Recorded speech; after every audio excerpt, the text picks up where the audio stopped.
Anyway, welcome back, everyone. Thank you all for coming to join again. I'm glad to see that there's a full party, or as full as we can get for the moment. But the important thing is that we're all here and we can go for another match, or another game. Hooray! Hooray! Woo! We are here, ladies and gentlemen. So, I'm going to take a sip of my jungle juice. Oh, We've made it to the great city is it the Forbidden Airport jungle juice? that I totally forgot the name of. No, it's my Magnum glass dong. Got it. Swing that around, you're gonna hurt someone. Right. Nice.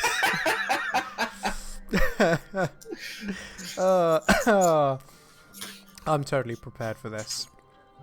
Sorry, we are as well. Okay, so let's crack on.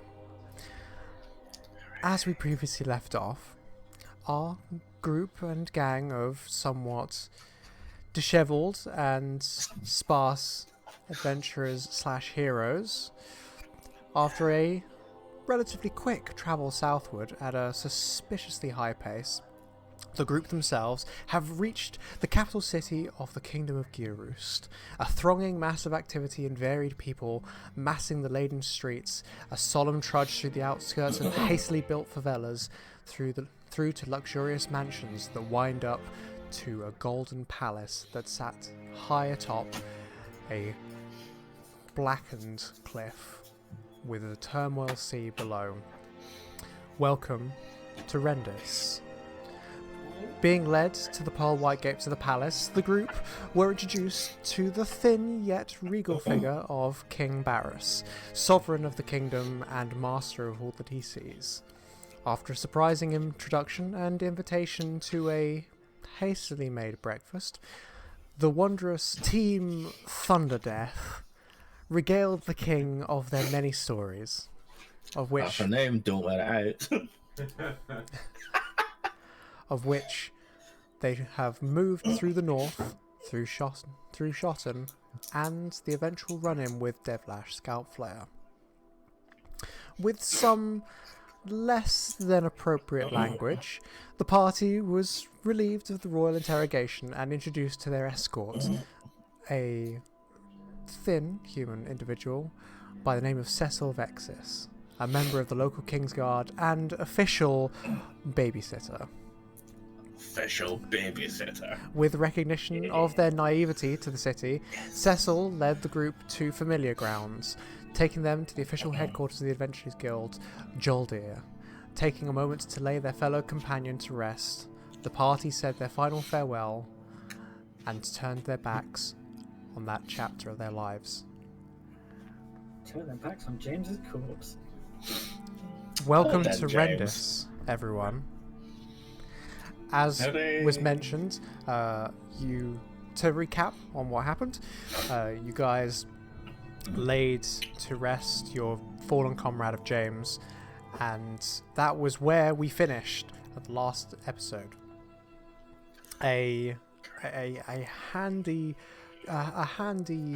couple of things that you've noticed as you've been walking around the Adventurers Guild land itself is that you see that there's a relatively high wooden partition palisade fencing that keeps out the riffraff and enables those who are very clearly adventurers and very clearly strong people to walk about uninterrupted from the thronging masses. So you're quite secluded where you are, although a lot of outside people can still see through the gaps in the fencing.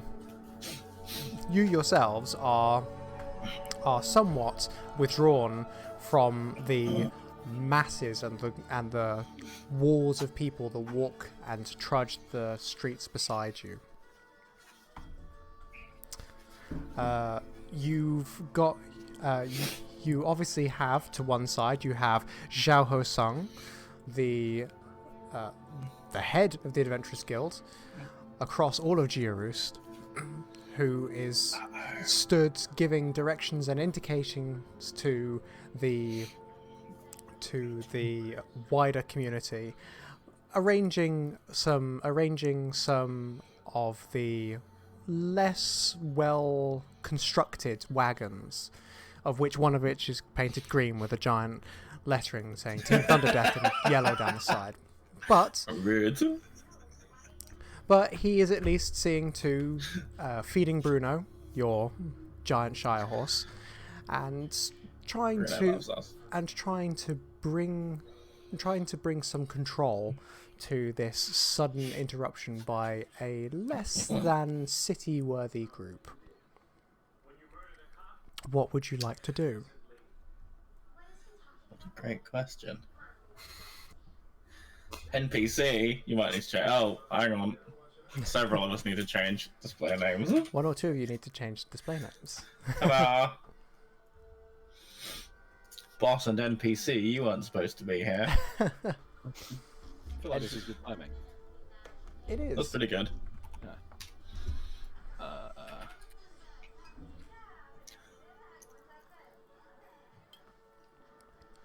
What would you guys, as your group, like to do? What a good question. So to give you a little bit of a bit of description as to where you are, there's like an avocado-shaped like palisade around the outside.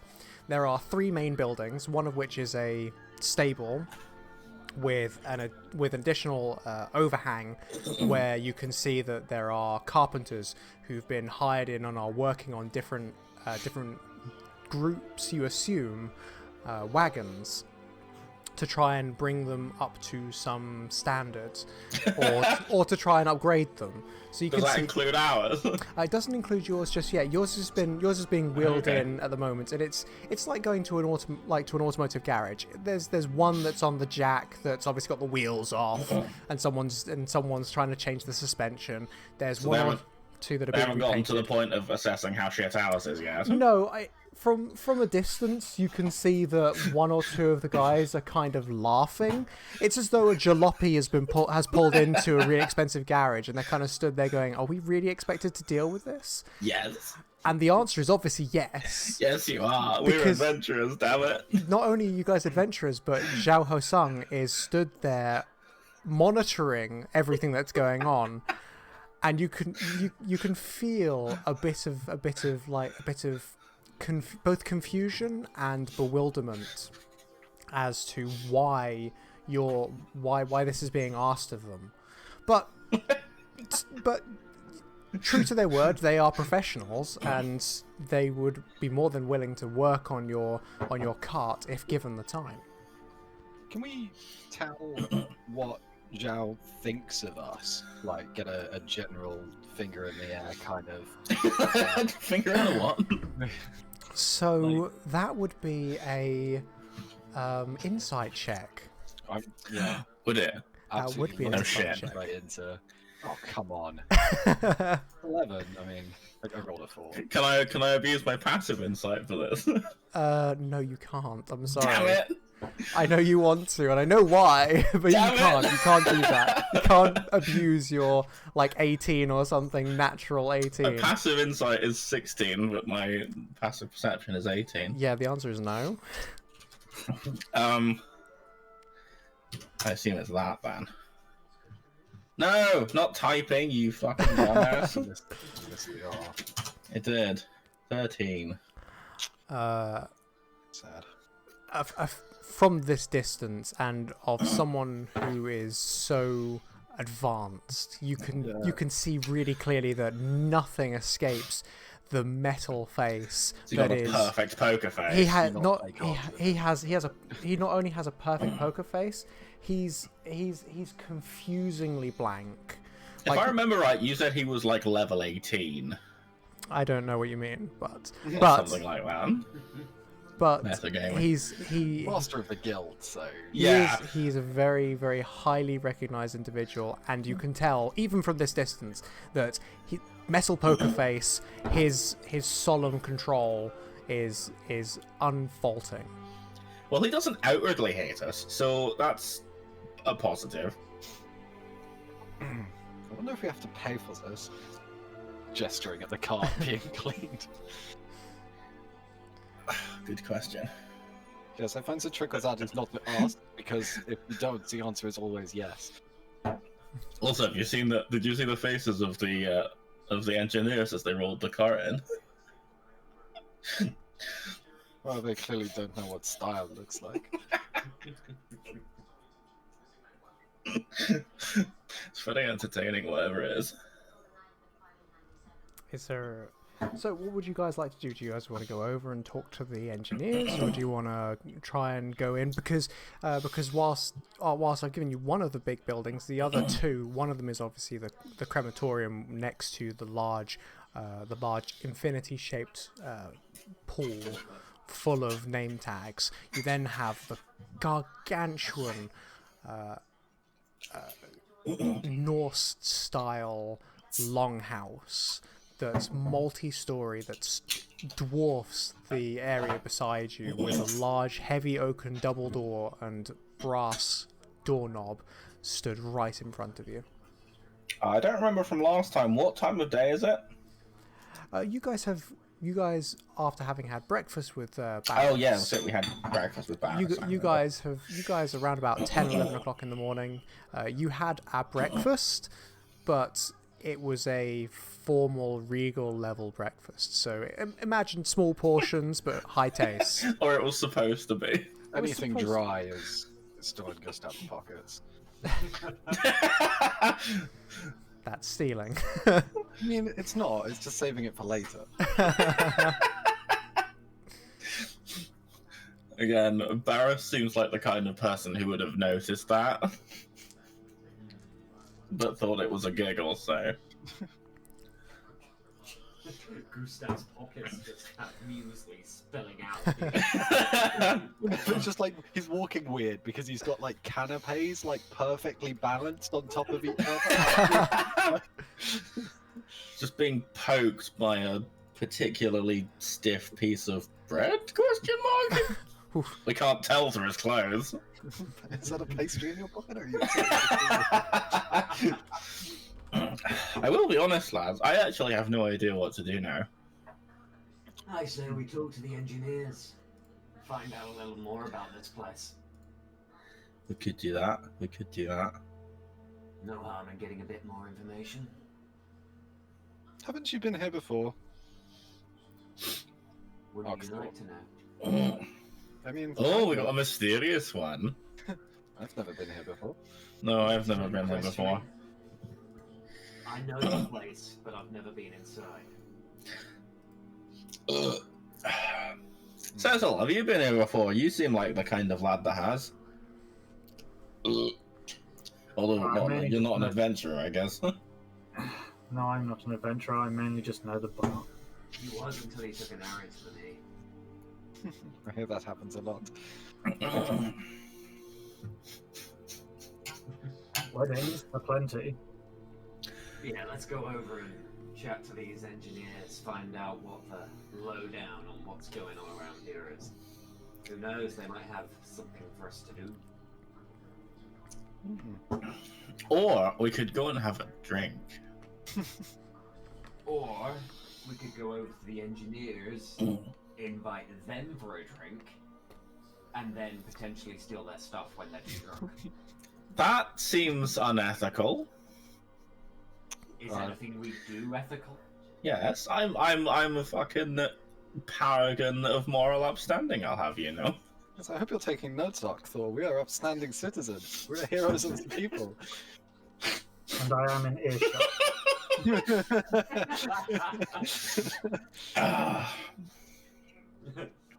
One of us is an upstanding citizen. I turn to Cecil and just... I want to make it very clear that I'm messing with you. For legal reasons, that was a joke. Cecil, I want to make it very clear to you that we just picked up this guy. I have no idea who he is. Oh, thanks. I don't care. Good for us, I guess. I mean, good. I mean, he's basically a babysitter, so as long as we don't get ourselves in too much trouble, I'm not sure he cares that much at all.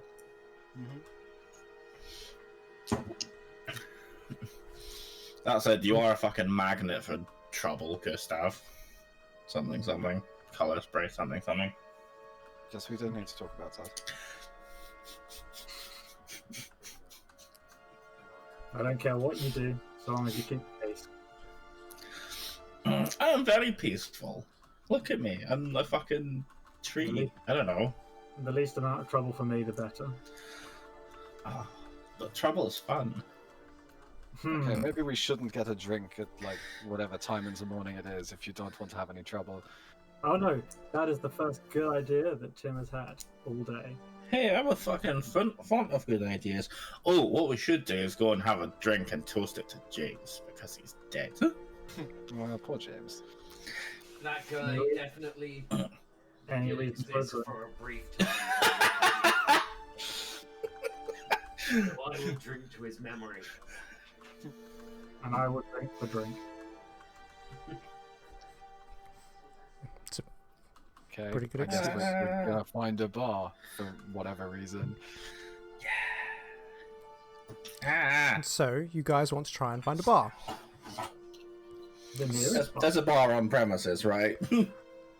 So you It's the kind of place that. you guys just passively you can hear the gentle clinking and roaring of voices coming from inside the Norse style building beside you, with a hanging brass sign on the outside of a sword and shield crossed over just like the tattoos on your arms, with Joldir written underneath in hastily carved iron, like iron knife on plate style.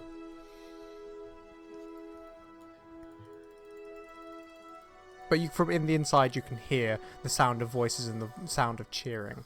You know what drinking sounds like. You guys know what drinking sounds like.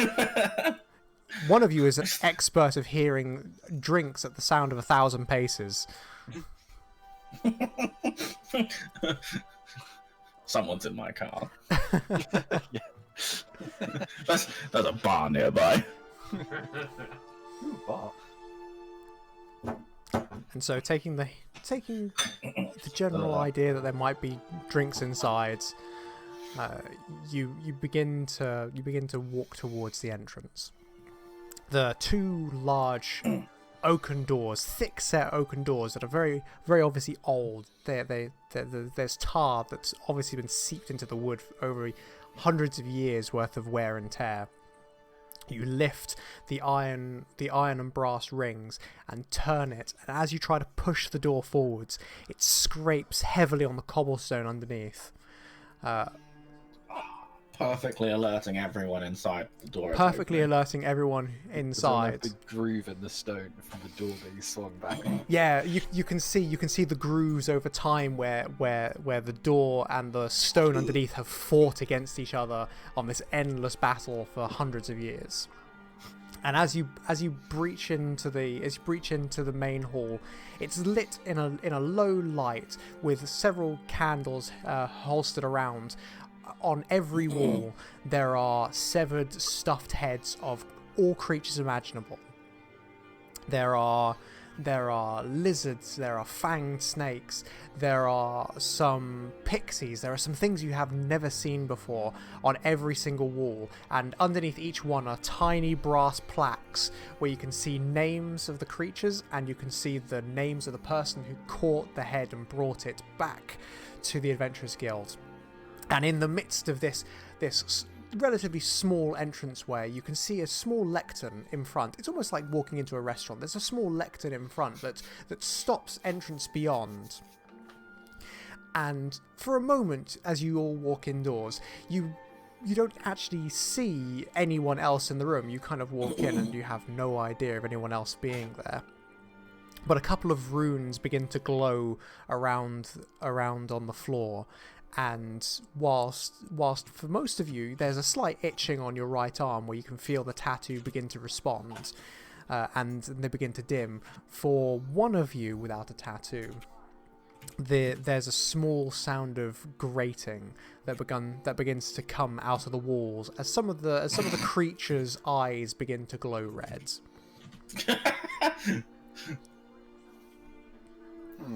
Uh-huh. Do we need to get like a +1 stamp or something? What a good question. Is it like a bell we can ring or something? For There is a bell on top of the lectern in front of you. Oh, I'm gonna ring the bell a few times. You kind Ding, of ding, ding. you ring the bell as like a Far ding ding away from Cecil as I can. ding ding ding, and you hear what sounds like the small flittering of wings. And then there's just like the sound of like quick rapturous feet on the floor before you see a stool begin to move out of a nearby cupboard that's just being pushed along the floor towards where the lectern is. And in the low light you initially don't see what's going on, but after your eyes begin to adjust you see that maybe Cecil's eyes, because everyone else here can see him. Cecil's eyes begin to adjust. Oh my god, yeah, everybody shout out dark vision, sure. I have dark vision. Dark vision. As your eyes begin to adjust, you see a small brown orb-like thing pushing this stool along right up next to the lectern before it hops up onto the top. And peeking over the top of this lectern, you see a tiny Kenku. You see a tiny 2 foot 4 inch Robin Kenku. How do we keep him? Is his name Kenku? He hops up onto the stool, and he's got a tiny little black waistcoat. And he looks at you with a single spectacle over his right eye. Before very quietly looking at you and going, "Excuse me, what are you doing here?" Well, we would like some refreshments, and this is a guild facility, and I assume that our Imperial Chaperone needs some sort of permission slip, or his mum needs to tell us that he's allowed it. And he kind of like fluffs up in frustration. "That's not what I'm about. I'm asking what he's doing here." And with like what looks like a quill made out of his own feathers, he points aggressively at Cecil. Yeah, that's what I mean. He is attached to us by the king, and he's not allowed to leave us alone. Yes, unfortunately, the king has assigned us a babysitter, and this is him. I will just nod at this morning. Thank you. He looks at you and goes, "This is very unusual, very unusual. I don't enjoy this, not at all. I must check the ledger." And he starts opening this leather-bound book that's easily about the same size as he is. Plume of dust pops up as he adjusts his spectacle and begins looking through the notes. And he goes, "Yes, well, I don't entirely believe that there's anything here for. Oh, wait, no. Well, this is very unusual. Well, I must admit, fine. Whilst it pains me to say so," and he snaps his fingers, and the eyes begin to dim, and the runes begin to dim back to a casual brown stone, as he hands over a scroll that's been wedged inside the book itself to you, Cecil. And he hands it over, and he goes, "Yes, well, as much as it pains me to say, you may sully these floors and come in. It's very unusual that royalty would put their foot in it, so to say. I never voted for him, so I don't understand why he allowed to do for this. So, just take the letter and be gone. The rest of you may be more than welcome to come back ever to our fine establishment. We'll try and get rid of him before we come back. See to it." That gives you like a sidelong glance.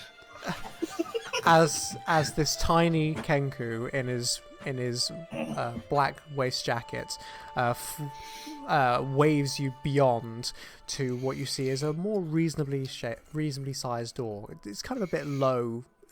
Think English cottage height. It's about 5'8". For good. All of us apart from Gustav have to duck. Effectively. And waves you forwards to the door. Yes.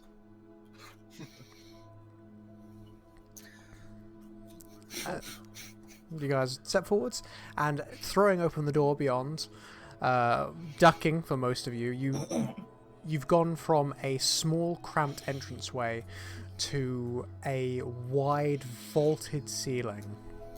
This long chamber, this long house, stretches out in front of you. A very clear bar is immediately to your right, with 3 to 4 individuals littered with scars, pouring drinks and sliding them over bars. There's a cacophony of voices, laughter, music, song, clinking of swords and shields, and the general rapturous approach of a bar in full swing. But in front of you, you see this vaulted triangular ceiling, of which at the far end there's a perfectly circular cutout from the roof. And directly below, you see that there's a glass skylight built into this circular cutout, where there are 4 different floors of balconies and cheering as this longhouse bar extends not only outwards by at least 200 feet, but upwards by 4 floors, where this single circular stage area at the end opens up and allows for the clinking of glasses, the flitting of alcohol over the sides, and the music from a band on the hexagonal stage in the center to permeate outwards into the hall itself. There's a moment where a couple of people at the bar recognize that a new person has joined, and there's the sound of "Skull!" followed by a rapturous echo as people around the bar all turn and go "Skull!" and throw up their flagons, alcohol pouring from the ceiling. It's barely 10 o'clock, but you can tell that a vast majority of these people are drinking their problems away, or have been for the last 12 hours. This place is in full swing. It might as well be midnight outside for as much as these people care. But above this single stage, as you step further into the room and you manage to get through some of the crowds, some of the jostles, there are just people who are happy to see other adventurers to enter the bar, who are like tapping you on the shoulder. You don't know any of them, you don't recognize any of them, and Cecil, even yourself, you don't recognize any of them. But all of you are being treated as though you're members of a wider family who have returned home to the center of all attention.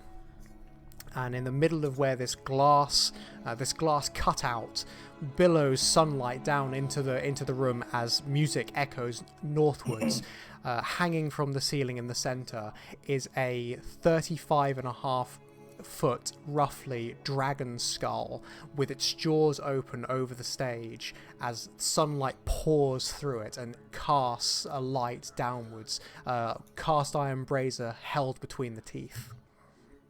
Is there a plaque for a dragon skull? There is not. Ah. Well, at least not that you can see for the moment. This is the fanciest tavern I have ever been in. This is the first time I've walked into a bar and not immediately assumed someone was going to try and rob me. I like the beams. I'm quite impressed by the skull. I mean, really, the tavern in Solfen was the fanciest bar I'd ever been in by that point. This takes the cake by a substantial number of cakes, though. So Zephyr's looking around for somewhere to sit for either him or everyone. And this is those 2 choices. I assume, given if he was by himself, he'd sit in the corner. He'd be up at the bar. It doesn't take long for you to realise that a large number of people begin to leave from one of the corner booths off to one side, which is a bit quieter than bit quieter area, a bit further away, a bit more secluded. And as you begin to walk towards it to effectively save your seat, some of the locals who had their eye on it kind of throw you a bit of a sideways glance, but get over it. Although you begin to see that whilst there's joyfulness and there's friendliness between everyone, there's definitely a question as to hierarchy in this room, and for them at least, they're not entirely sure whether or not they can approach you and give you the side eye and say, no, you're below us, so therefore we should have it. They're not entirely convinced with who you are yet. Is Cecil in uniform? Very much so. Yes. Guard's uniform. He's in Kingsguard's uniform, surely. Anybody who looks upon me should immediately know who I'm associated with, at least. Yeah, and people are recognizing that you are part of the Kingsguard, but for them that doesn't seem to be entirely secluded from what the group is. The group, whilst looking upon you as saying, must be a Kingsguard, there are other people who are also dressed in Kingsguard garbs who are of the older persuasion, and you can see that they used to be adventurers but have moved on in their careers to something more stable. Lifetime membership. Whereas Cecil's doing the opposite. He doesn't know it yet. He doesn't know it yet. You do walk up, and since they're not entirely certain how to approach you, you stake your claim on the booth, and they move on. They get on with their lives. But for you at least, though, Cecil, could we see what their tattoos were? You can certainly try. Because I mean, Tim's is like proper obvious if it's on his arm. You can definitely try. Can I try it? You can try a perception. Can I see? Yes, of course. Try a perception. Are you ready for the +8? Yes. I need it. 25. You see time and space. From across the room, you immediately clock that the guys who you just ousted from their seat are their shields are fully iron with a bronze outline around the shield. So you'd assume from what you've seen that it's a step up from where you are. I was gonna say, does that not make them a higher rank than us? It does, but from their perspective, they're seeing Cecil, who's in full Kingsguard outfit, and obviously as a guard, he's not allowed to have any kind of affiliation on show. So he's able to walk over and blag his way into a seat. The people who've been ousted are very obviously 3 or 4 drinks in, so they're not willing to look for a problem. What creatures are on their tattoos? I'm just curious. So from a 25, you see the usual array, except for one of them. One of them in particular, you see that there's a human on his arm. I mean, there's a human on ours as well. Well, there's a human in the center, but the skin is pale and the eyes are blood red. And from a 25, you see that the features are very thin and gormless. So it's a vampire, is what you're saying. Do we know what vampires are? Do we know what vampires are? What a great question. You also get from their approach and from what they are, considering that they are doing an additional amount of swaying, you manage to assume as well that they've just come off a boat, because from them themselves, they still haven't got their land legs. So from wherever they've been from. Standing there and playing sort of like this, but you know it's not from alcohol. Yeah, you can see it's not from alcohol. So I asked about the creatures because obviously there is. Your tattoo shows your rank, but it also shows the most dangerous thing you've defeated, right? 3 of the most dangerous things you've defeated, yeah. And those two things are not necessarily related. just because you're a low rank does not mean you're not dangerous. Exactly. I mean, we've got some pretty impressive things on ours. Exactly. And Well, some of us do. Yeah, I don't think I know on mine. I think you do. Yeah, just I out don't of know. character, did anybody get Statue of the God? Karsan, yes. Yeah, Oh, that'd be I don't pretty. know. That'd be pretty horrific and No, surprising. we all of us that were there did. okay, fine. I have cast. So I've got him and the werewolf and a pair of manticores. I don't entirely remember what the manticores were from. they were from the dungeon of The dungeon, yes, Waterdeep, yes. which isn't Waterdeep, but we'll pretend that it was. But Or was this the tavern? Yes, the yawning the yawning portal. The When we yawning stepped portal. into this bar, I was secretly hoping that it would also have It would just be the yawning portal. well, no, because I think the thing is, entrances like that in lots of places. Surely that would that could be like the way that this world does like branches is there aren't branches of a tavern, it's just one tavern with portal entrances all over the place. Same tavern. That's not good for business throughput though, is it? Because you've limited the capacity, but That's increased. true. Yeah, but you make it huge. It's fine. You just so you're basically saying TARDIS Tavern. Yeah. Basically. Well, I mean, you get lots of patrons, and if you're only upkeeping one building, then you're probably making quite a lot of profit. Oh yeah. You've got upkeep on one building, but you've got to pay taxes for all of the different towns. Well, no, because you're technically not in the town unless you're paying taxes on the port rent. Yeah, I think the tax collector that walks into the bar is going to be like, "No, you're definitely in this town. You have to pay taxes." Yeah, and you walk him out the main door. You also You're don't like, just have a doorway on the street, which you just be like, "What's the doorway to?" And people are like, "The bar." Question mark? So, Cecil, you managed to post up and pulling out the scroll that you were handed to by the rather rude Robin Kenku, you're able to give it a quick read. Let me put my virtual glasses on. Virtual zoom Enlarge glasses. the text. I don't think he'd like us saying it, but that Kenku sounds adorable. Yeah. I wanted to say that Gustav just screams into his box of storing and the rubbish. I love the first line. To whom it may concern, and Cecil. Do you want me to read it out? Yes, please. Yeah. You don't have a silly voice to read it in. I do not have it. No, Cecil does not have a silly voice. I'm not. Why doing- not? Well, unless you get Ed to read it out in the In Barrus. voice of. I don't want to do that if everybody wants to like. Nah, it's fine. Yeah. We'll have to.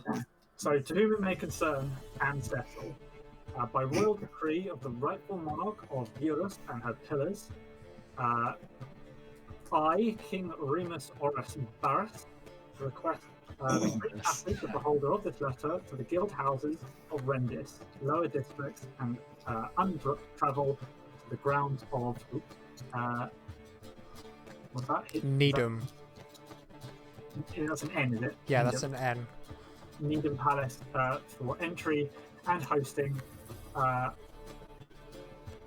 the what? Heespring. Eastspring, thank you. Eastspring Gala of the year 3087. Wow, good year. To ensure the safe passage of the holder of this letter, Cecil Vexus of the City Guard has been tasked with escorting the following individuals until further notice, underlined. The group known as, in bold, Team Thunderdeath. Signed His Majesty and Radiance, King Remus Barrus. I don't like the bit about until further notice. I mean, well, you that's say maybe- that, but that's while maybe we've got my problem rather than yours. a babysitter, how much trouble can we really get in? Don't test me. That was not a challenge. I know what you're fucking capable of. Just be thankful I don't know anyone in Rhendis. Would we have a problem if you did? Cecil's looking around for the nearest barmaid or barman who's walking around. So you see 4 or 5 barmen who are walking around, sweeping up tables. But actually, a large majority of the food and alcohol being delivered from this distance, you see that they're not really being carried by people. They're just kind of floating along the floor and through the air. But it isn't until you get a good look at your neighbouring table, you see that tiny paper imps are flittering around, carrying different things and different plates. So once they land, the paper unfolds and slides through the cracks in the floor. I'm not sure how I feel about that. That's So pretty someone cool. kind of notices this and is a bit like, I'm confused. How do I order? I don't know. Is there like a menu gnome? He Cecil gestures We to the just, nearest like- person. Yeah. You Yeah. go on ahead. A relatively bold and butch, full brown orc walks over. His head's even here. It's the ceilings are 8'7" high, and even then you see occasionally where the beams go. It flits his hair a little bit.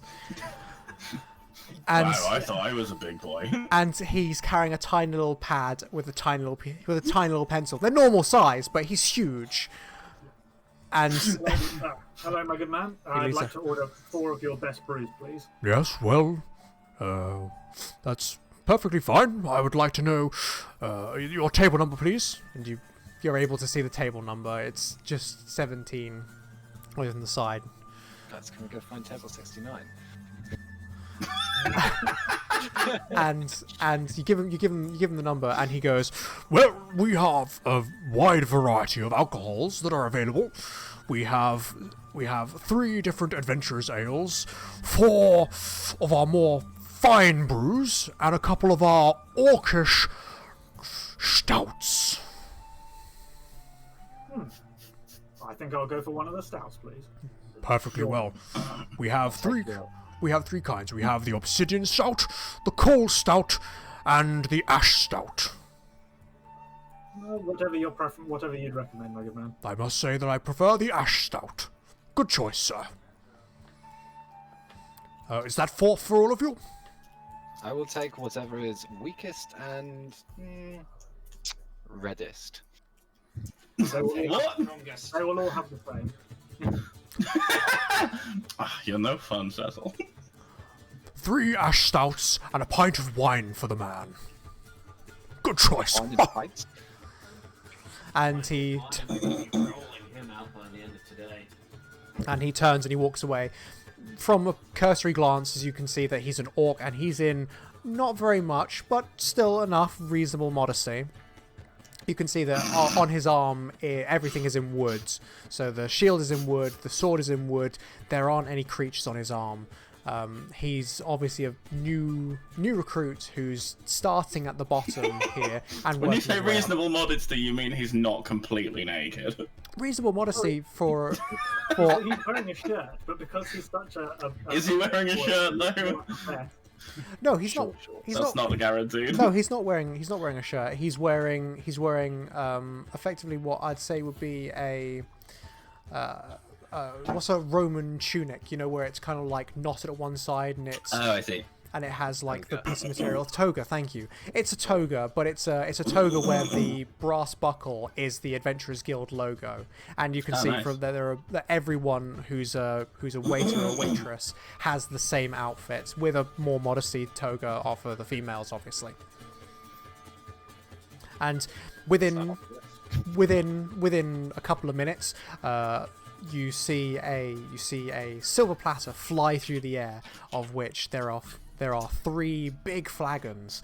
We're talking liter-sized flagons, proper Nice. flagons of ale, with the Adventurers Guild burnt into the sides, landing by you as a silver jug also lands alongside with a silver chalice, full to the brim with blood red wine.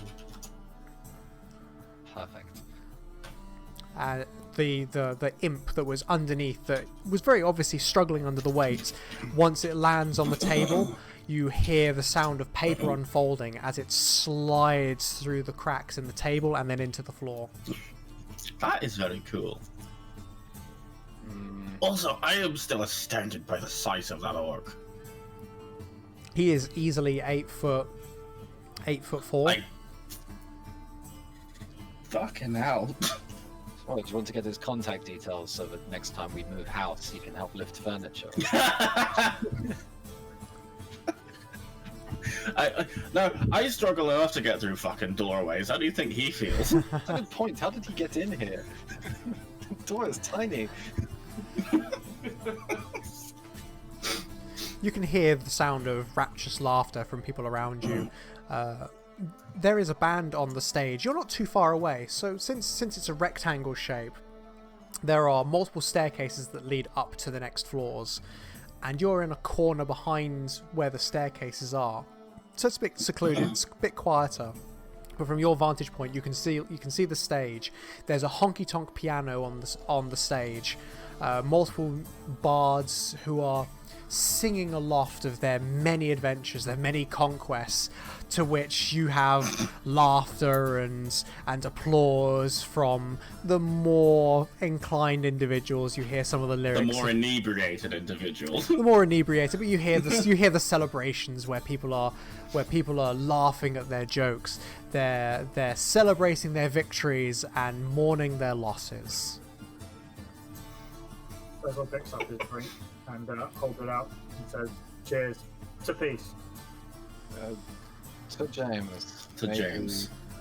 To James. May his last song eventually get unstuck from my head. What was it again?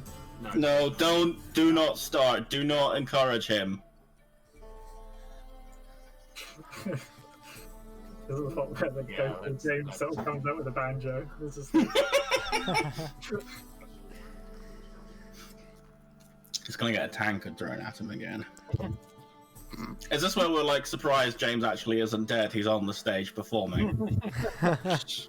He's actually just there. or you think he is. That's why you try and finish your drink as quickly as possible to chuck it at him. There's as you guys are all sat there making general small talk. There's a hush. There's a hush that falls over the room as the door pushes open. The crowds part. The bard, who's mid-sonnet as to his long-lost love, whom he left behind, falls dead in the air. As the small stature of Zhao Ho Sung carves his way through the crowd. He walks up onto the stage, and he to the bard, who's been taken aback by the approach. He looks out at the crowd and he turns back to the bard and he goes, and after having him just sung about his long lost love, he goes, the last time, hang on, Just saying, trying to be racist. The last time I heard this story, she did not leave because she was afraid of losing you. She left you because you are incapable of providing love. To which people in the crowd, people in the crowd respond with laughter. He smiles. He cracks a smile. The bard looks embarrassed, but at the same time takes it on the chin, and begins again. Zhao then moulding into the crowd as he walks over to your table and places a solid gold coin on the table. And goes, "We are sorry for your loss.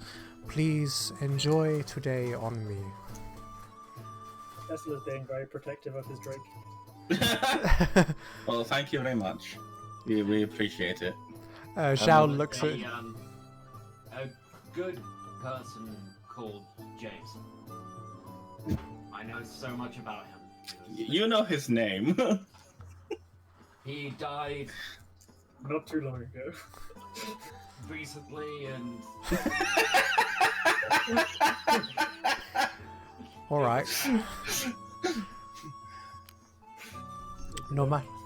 He looks to you and he goes, "No matter how fleeting the encounter, everyone leaves an impression upon the sands of our lives." And he taps the coin again and walks away. So what is the coin? You take a look at it, and it is a solid gold Adventurers Guild token. Oh! I have some of those. Oh no! Wait, do I? You do. I have a bunch. Okay, so that's another one. Neat. I don't think I have any. I think Tim's been looking after them for me. Yes, that's exactly what happened. Tim's trustworthy. Sure. You guys manage to have a drink or two and regain your composure back from what was obviously a solemn moment. It comes back to the conversation, and the four of you are sat around the table, beginning your drinks. What do you guys want to plan to do? You know that you have to attend the Heatspring Gala this evening at 6 p.m. Oh, sorry, tomorrow at 6 p.m. So you have 28 hours with which to prepare.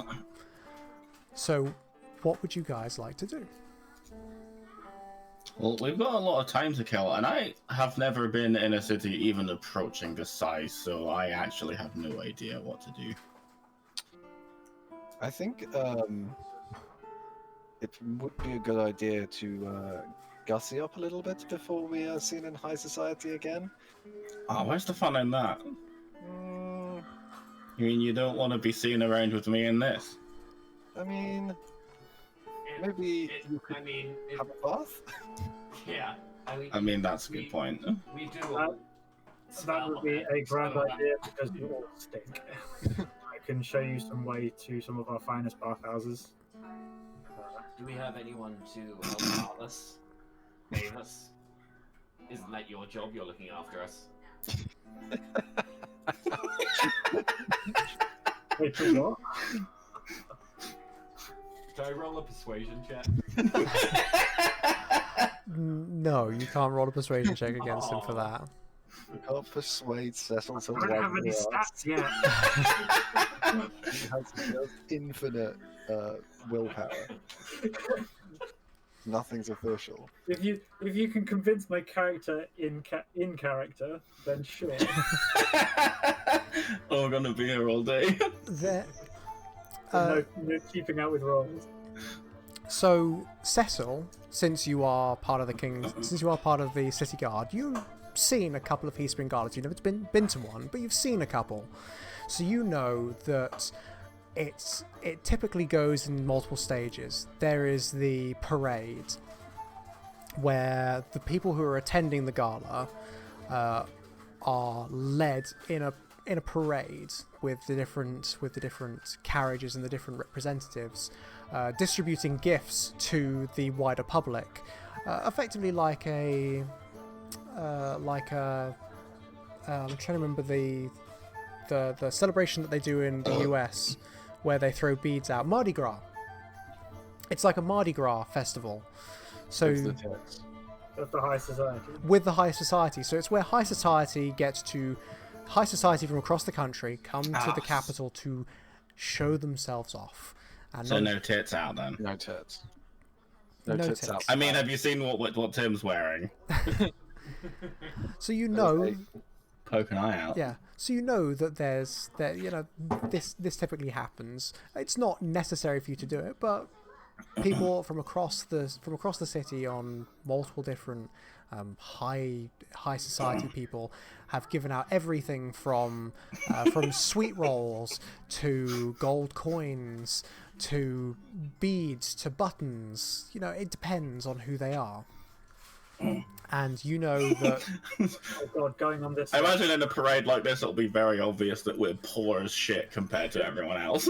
Going with this rabble, they'll most likely be chucking dead rats out as well. Oh, do you know where That's we can pretty rude. What? Do you know where we can get some dead rats? Please don't start. We have an extensive sewer system, but I seriously doubt that's what you'll want to. There is an extensive sewer system. Wait, I need to take notes. No, last time. No. Do you not remember last time we got involved with drainage? Somebody got stabbed. I don't remember who it was. Yeah, it was me. It was you. That sounds like a story that I do not need to hear. It's fine. You got stabbed by an enormous dragon man. Noble didn't mean to stab me. He was just fishing. He was just. He didn't mean to stab you. He still stabbed you. Ah, right. Anyway, You didn't get stabbed by him deliberately. Let me tell you that. Poor Aki. Yeah, the size difference there was quite spectacular. Puzzling combination. I mean, you don't know if those kinds of things are proportional, right? No, I don't. Gustav looks around for other dragons.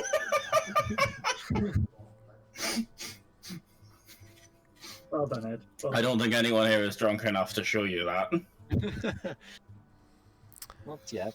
okay, cool. So yeah, so there's a parade, and then what? So that's parade. The parade then leads up to the palace, where then there's a formal ceremony where people go into the palace, and now you just start grabbing at straws. It's just things that you've heard from other people who've been there. There's 1 or 2 performances from select people, select groups who've done good things. There's a dinner, and then there's an after party, and that's all you really know, because everyone else who's been involved with that, you haven't really been part of that group for a while. You know that it's a masquerade. You know that typically it's a masquerade style party, because that's why people on the wagons give away free things during the parade. Well, because no one knows who they are. because it enables people to be generous. Have they seen our wagon? whilst hiding their facade. Oh my god, I know what we need to do. Right. So, gentlemen, this gala of Barrus's, you will need to look your best, and you'll. I always look my best. You'll. Have you seen all of this? Not quite for this society. Well, that's their Your problem. wagon will need attending to. You will. I'm be- sure it's being attended to. That's fine.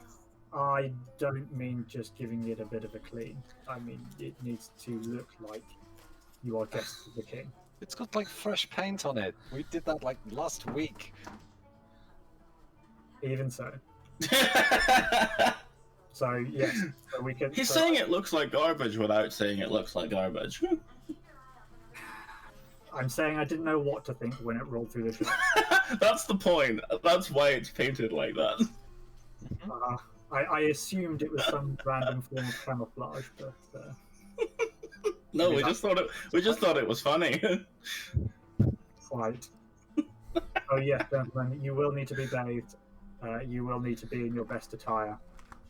And you will need to select some gifts for the This is public. the only attire that I own. Then you definitely need to get some new attire.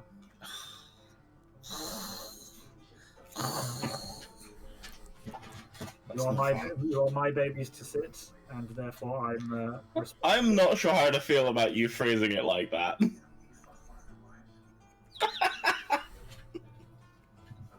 Take it how you will. I think just maybe some slightly fresh pressed chaps and Timothy will look his best. You know. Caps the trousers. Yes. Fair enough. Just needs a scrub. Like I swear there's stuff growing in his back hair. That's rude. Nice. Well, you can't see back there, so I can say whatever I want about it. Still rude. Yeah, so what? We get hosed down, so Wagon gets hosed down. I buy a new shirt. Hers down. I was thinking that, you know, if we're supposed to give gifts to the public, why not give them the gift of us and hand out flyers for Team Thunderdeath's You know, you want to get some work while in town, but The populace will not find you very popular with that approach. No. I suggest small gifts. I was thinking something like candy. easily thrown, not too heavy. No, just like little ones. Just, Not you too know. heavy. Ah, man. Treats and treats. The little kind of wrapped kind. You know what I mean.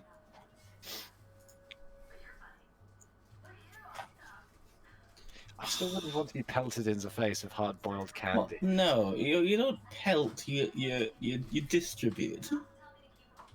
Pelting is a form of distribution. Pelting is a pretty rude form of distribution. Very rude form. Cecil takes a very deep sigh and a very long drag of his breath. That was Sorry. rude too. I'm not used to giving back to the people. No, you can say that again.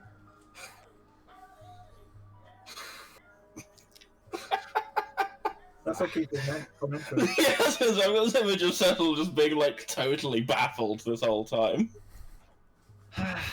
Okay, candy's probably alright. That was just my first thought.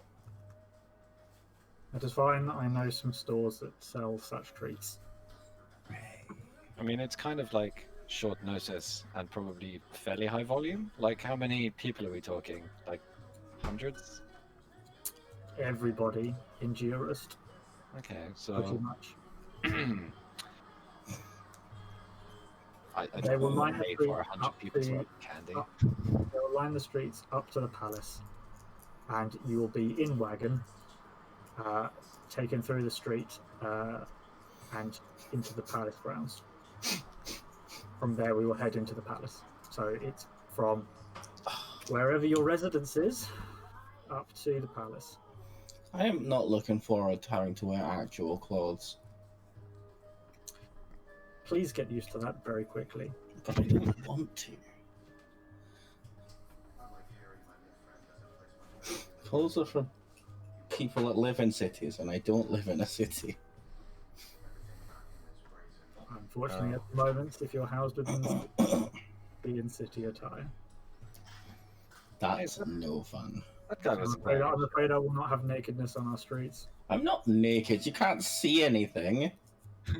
These are reasonable length trousers.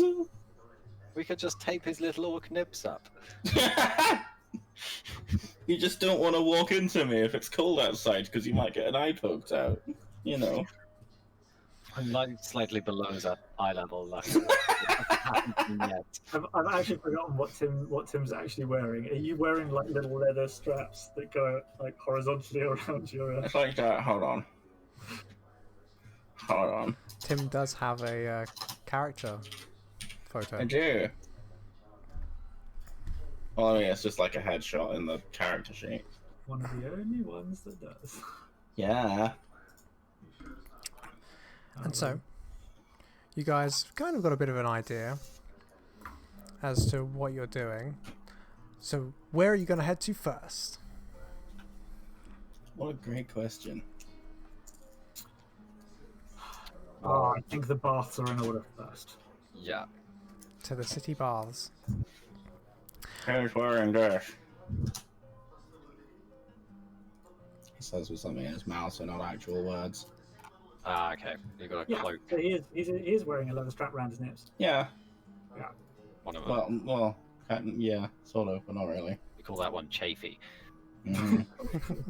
This one's Chafee McGee and then the goose. This one's Pokey McBucket's Golden Hair. Pokey Muck, ow, my eyes. I mean, really, he's also kind of wearing like an open leather jacket as well because of armor, but there's no good option for that in that. So. So it's what is it? Just like a is it a full jacket or is it like an armless jacket where it's just kind of a leather?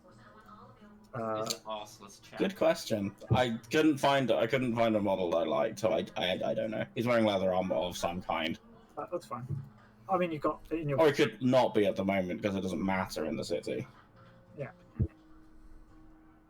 Fair enough. Cool. So, you know that you want to go out to the nearest baths to try and remove some of the stink of death and potential other issues that you've run into in the past. Because we haven't been clean since before we were slaves. Hey, Yes. it rained. That does not count. That's why you stink. And Cecil, you know that there are a couple of places. You know that there are some higher end places, but where the guilds are located in the guild district, you know that probably your best bet is to head more towards the market square, not only for goods but also for getting clean. And so, Yeah, I judge the party to be not poor, middling,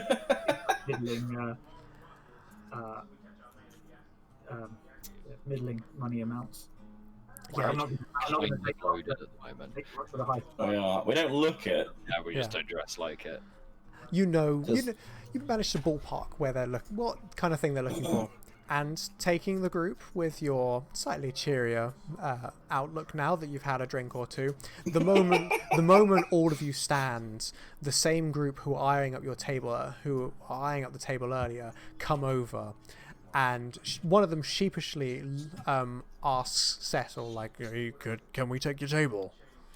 Are you guys going? Yes, we are now leaving. You boys, come on over." And most of them are still.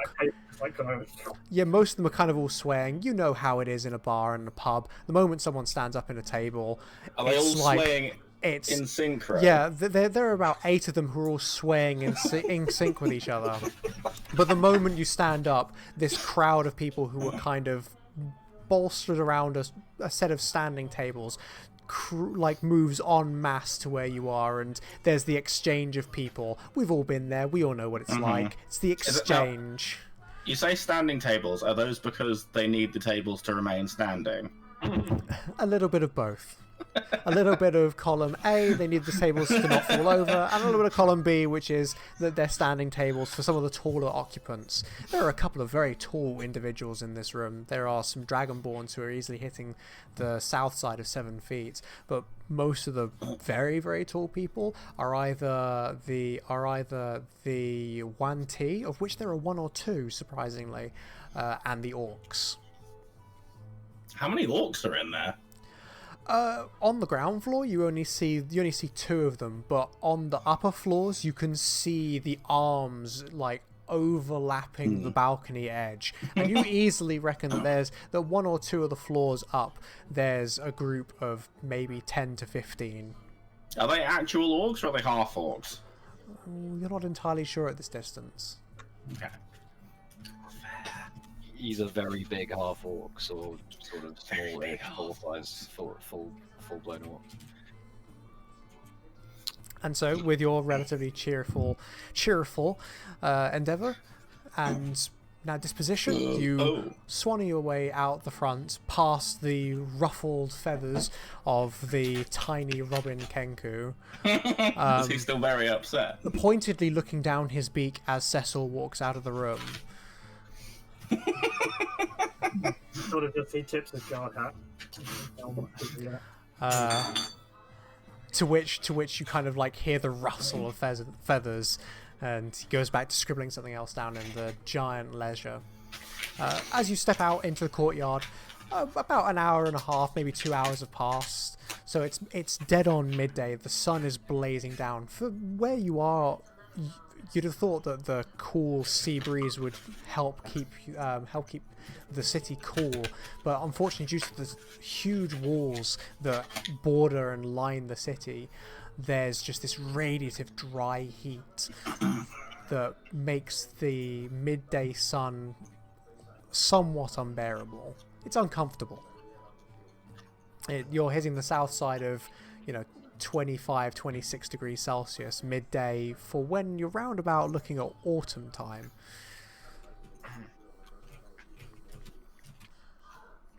So as you guys make your way out of the front gate and onto the roads, Cecil, you're carving a path through the crowd in front of you.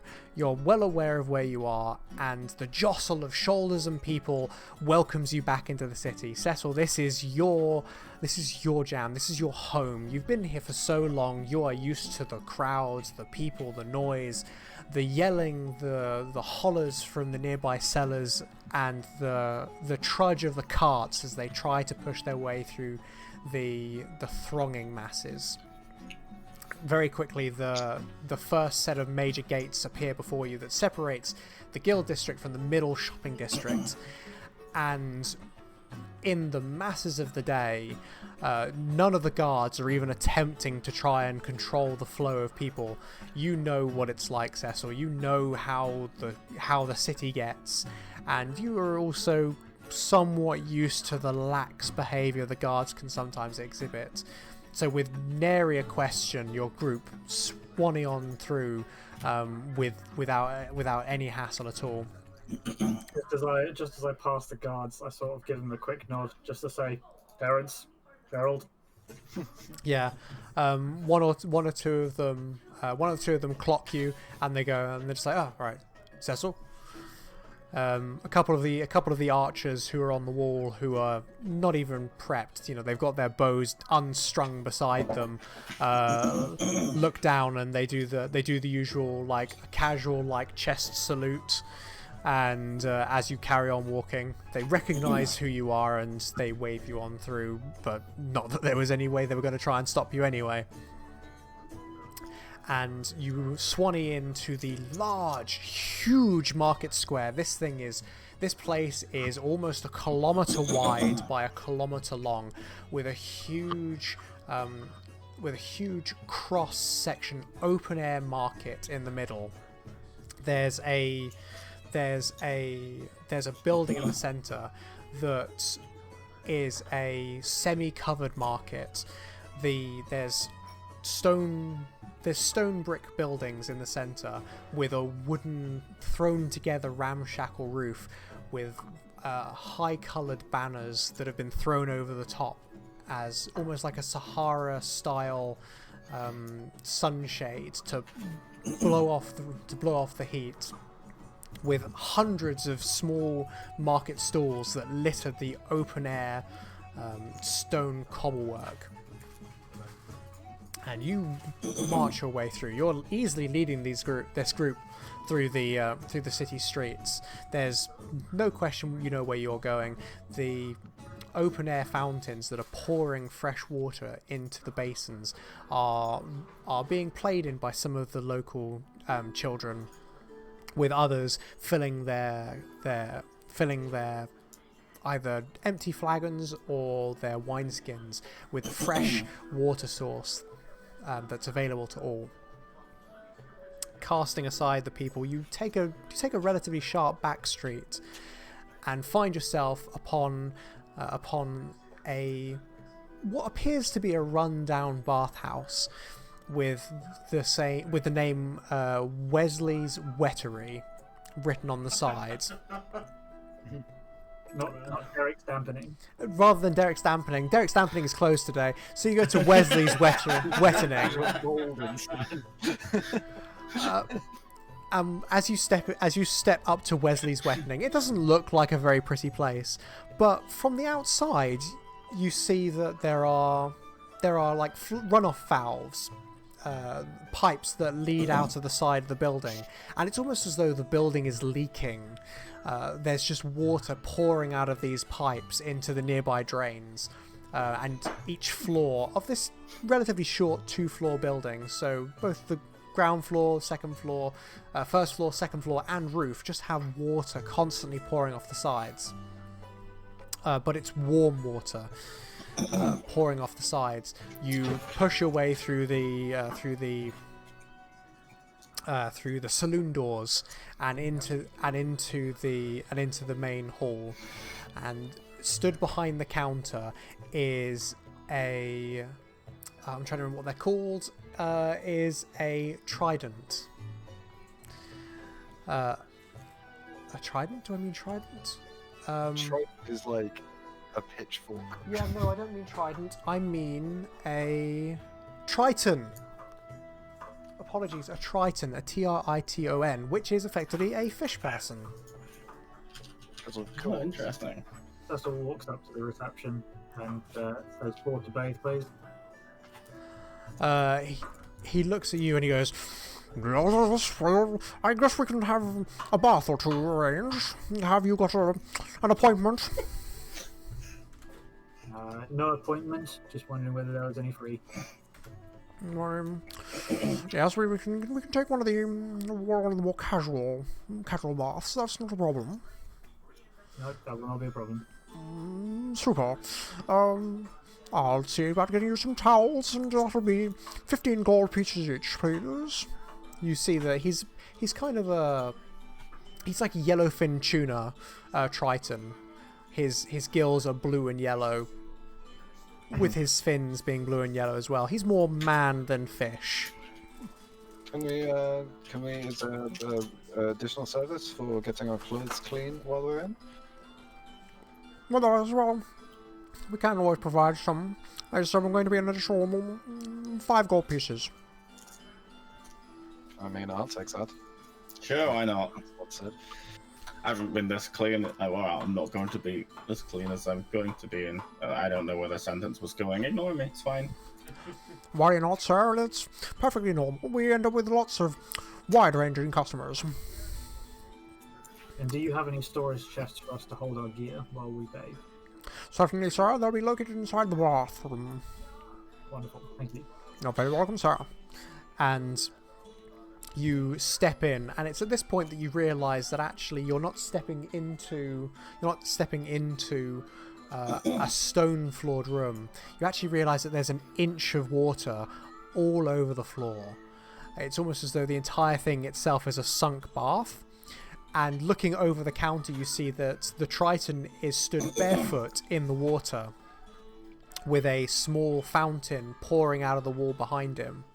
That's kind of cooling and moistening his back to enable him to stand and serve customers. But he hands over a couple of rougher towels, but they'll do. They're not the finest, they're not soft and silk, but they'll do. They're clean and they smell. As long as they're clean and they dry you. They smell vaguely of lilac and a couple of the other oils. Oof, fancy. As they. Oh, yes, I mean, this is fancy. I'm used to bathing in rivers, so you know. A towel that doesn't smell of rat piss is like high society. Oh, and so you guys. Nitrates to get the stains out. The Triton, the Triton grabs one of the keys and leads you down the semi-flooded hallway. You begin to see that there's a theme here. Everywhere's pretty semi-flooded. Before Just takes his shoes off. yeah, you can take your shoes off and it's perfectly fine. Like the Triton barely notices. It's not deep enough for your boots to get wet, but if you were wearing sandals, then you'd have soggy feet.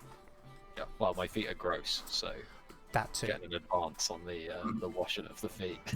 And he walks up and he walks you up to a doorway, of which he opens the door. It's relatively thin, rickety wood, but it's fair enough. He hands you the key, and he says, and he turns over a sandal next to the door, and he says, "You've arranged for an hour as part of our regular suite.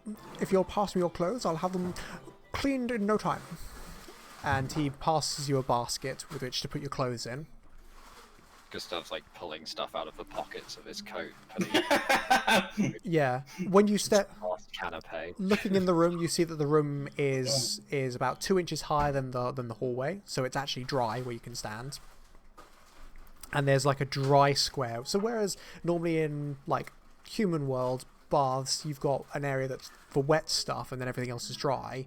In this bathhouse, you've got an area that's for dry stuff and everything else is wet. So it's like an open plan wet room. And you've got a couple of like some racks for you to put your stuff. You've got some hooks to hang your jackets, your swords, your weapons, that kind of bits, and this basket for you to put your clothes in. And as you guys step in, disrobe, and hang your stuff up, you place the basket back next to the front door, and the Triton picks it up and whisks it away for cleaning. Inside there are 2 large baths, of which you can easily fit 3 people in each.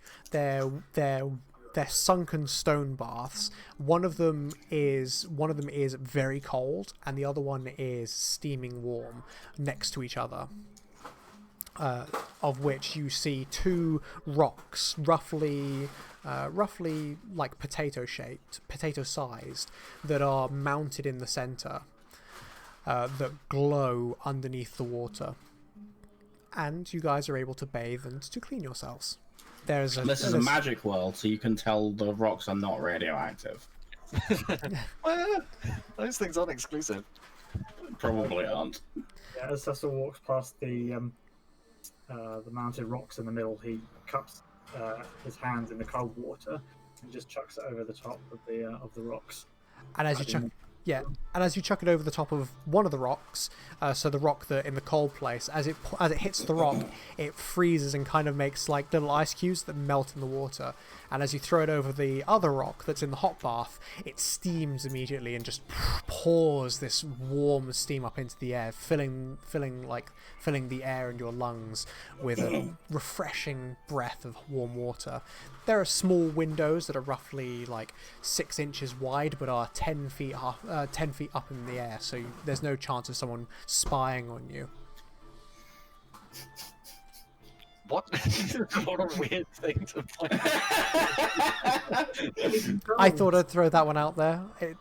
It's not relevant, but yes. I mean, for context, Tim spent most of his life bathing in rivers, so he really doesn't give a shit about that. Yeah, you can see from where you are. You can see someone wants to watch, they can watch. Like, yeah. So what you can see is that since your entire room is basically a wet room, the small valves that you saw outside are actually the bath runoff that's pouring out of the side of the building. Well, I'm glad I didn't drink any of that. Why would you drink water if you didn't know where it came from anyway? Do you know where any water comes from, Timothy? I mean, I have the ability to conjure water out of nothing, so yes. Huh. I wish I'd known that earlier. I mean, I can't do it right now, but I can do it. I can do it tomorrow. You're very mysterious. Wrap this towel around his neck and load himself into the hot bath and feel like a relaxes. Hot turf, I think.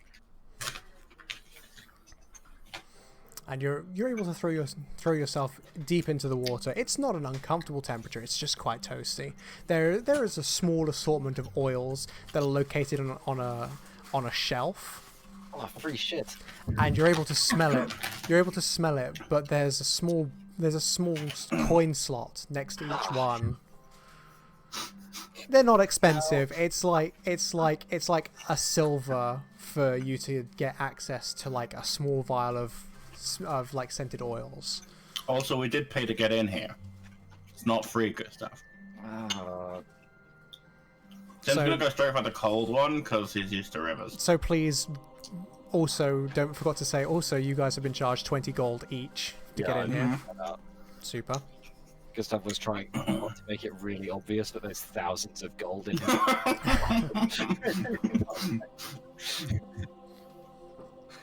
Yeah.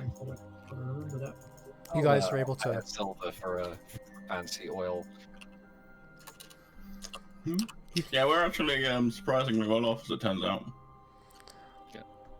Yes, you guys are able. You slot a coin in, and what it does is the little vial shakes for a moment on the countertop before duplicating itself, and like another one just goes boop out of the side and kind of like rattles a little bit. And you're able to pick all of this stuff. How much would it possibly cost to just hire a boy to sell oils to us from a stall? It's maddening.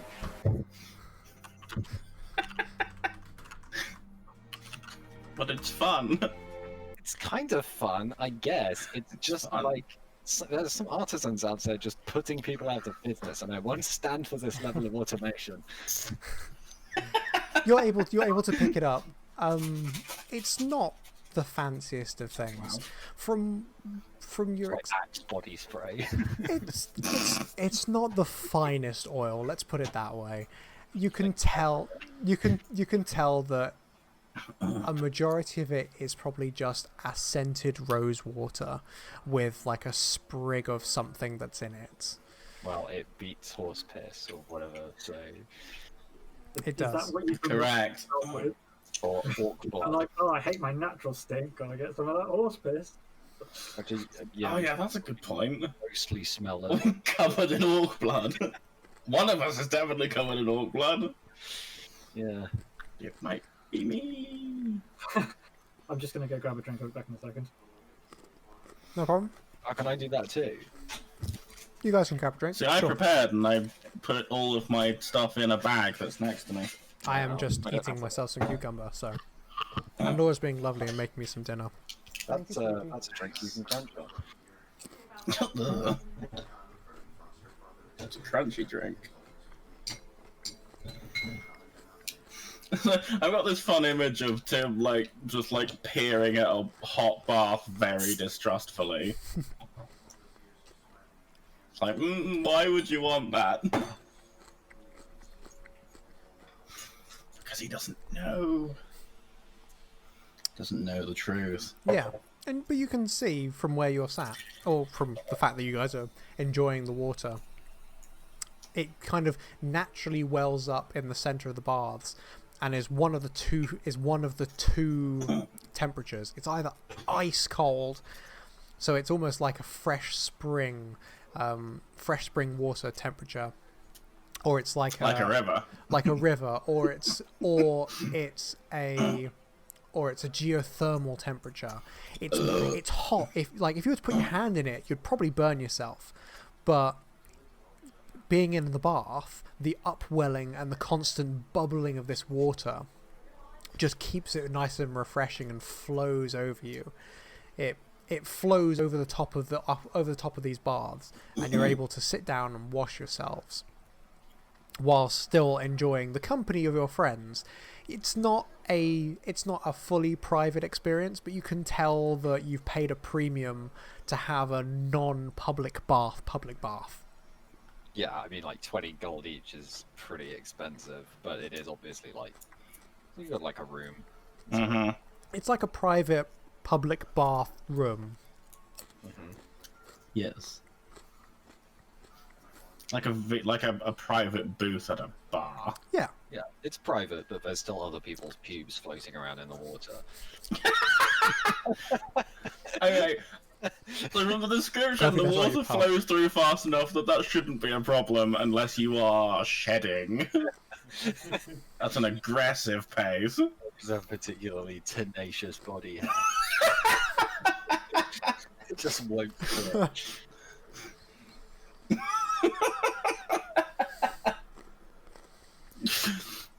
What? Nothing. Using the word tenacious to describe pubes is just funny. You know what I mean.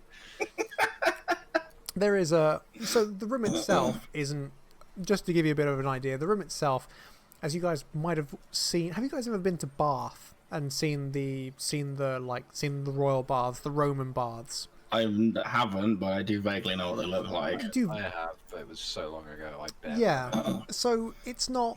So it's got mosaics around the side of depicting just common things, and this bath is no different. There's a common mosaic pattern that kind of litters the walls, and most of it is just pictures of a fresh spring, outdoors, trees, plants, that kind of stuff. And the ceiling itself, it also has a light mosaic to it, where it just outlines clouds and a bit of sun. But it's very much got a Roman bath feel to it. Again, this is very much the fanciest bath I've ever had. I'm not even joking. Like, But that's not exactly an achievement, is it? well, I've spent most of my life living in forests, so I bathe in rivers. So, like, anything that it has walls is pretty fancy, frankly. I just appreciate anywhere that's got hot water. I mean, you're not going to get spied on by deer in here. Is that a common problem in the woods, being spied on by deer? I mean, you can surprise nearby deer depending on what you're doing. You don't know what I got. They're just deer perverts. It's canon now. Deers are perverts. Deers like to watch people bathing. Okay.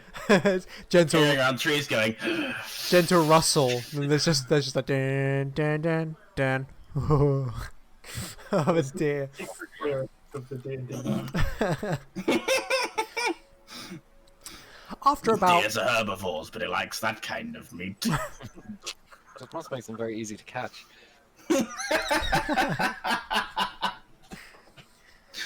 Ding dong. So after about 40 minutes worth of bathing, you hear the door open. There's a curtain between where the changing room is and where the baths are. You hear the door open and the basket slide back into the room before the door closes again. And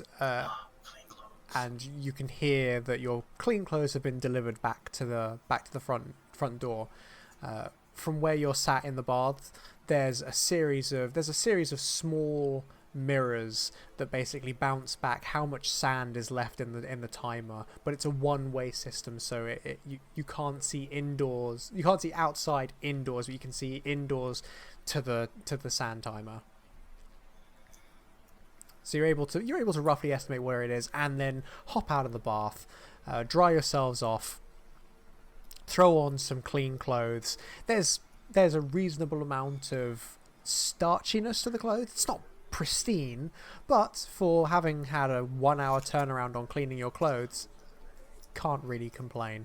I mean, they don't smell like shit, so you know. 1 hour turnaround on cleaning clothes that have seen no small amount of chaos, combat, fire. And as you say, orc blood, that was a not insubstantial amount of why mine were awful. There is also a small per pile of clothes, because there are 4 piles of clothes. There is a small thimble of vanilla extract as well that you're able to add to your clothes if you want to scent yourselves. I was considering burning Tim's clothes and just buying him some new ones. Yeah, but I like these ones. You don't have to get rid of I them. like them a lot more now. Now they don't stink. Now they only show off what I want to show off, rather than repelling everyone within a mile radius. Advertising your rough lifestyle. Advertising something. First for blood. Doesn't- Todd's back up in his guard uniform. Yeah, it doesn't take you guys long to throw yourself back together, and Is Cecil wearing armor? Yes. So he's very clanky. He's a little clanky. He's wearing let's see. So he has a helmet on that's like it'll have cheek, quite a bit like a Roman helmet, but maybe a smaller version. He'll be wearing some braces and some greaves, and he'll be wearing a He's very shiny. it's quite shiny. yeah, he'll be wearing a would it be? Yeah, it'll be like a half full Half plate. breast, Yeah. and then the sort of like half the chest downwards is more like square plated leathers. Gambeson. Well, it's not quite a gambeson. It is more like just a half breastplate with a leather stud lower down for easier movement. It's not full plate. Yeah. It's like partial plate. Yeah. But it's very shiny. It is very shiny. It's typical guard stuff. Yeah. So that means it's very easy to spot in a crowd. That's part of the point. Yeah. So we're not going to lose him, but he could lose us. Yes, he could. Don't Yes, we could. Some of us more easily than others. There's Hey, Gustav's pretty sneaky as well. an Do you still have Misty Stab? No, I don't. Ah, That would be an easy way to lose a babysitter. You can only teleport like 30 feet or something. In a crowded space, that can be enough. Yeah. I mean, don't forget, Cecil knows where you technically live at the moment. Some of us can turn into cats. Technically live. Yeah, that's fine. He also knows where your cart is. Oh, Oh shit, he does. my good That's where we live, strictly speaking. That is genuinely where you guys live. As I say, it's like, that's fancy enough. It's got walls. You should buy a tent. And so, you guys waltz your way out of Wesley's Wettery, significantly cleaner and smelly, and smellier, but in a good sense, than you previously were. We smell like nice things now. We're now scented. Stepping out into the fresh air of the steaming midday sun. It's 1:30 and it is still blisteringly hot outside, and you feel the white buildings around you radiating this heat outwards.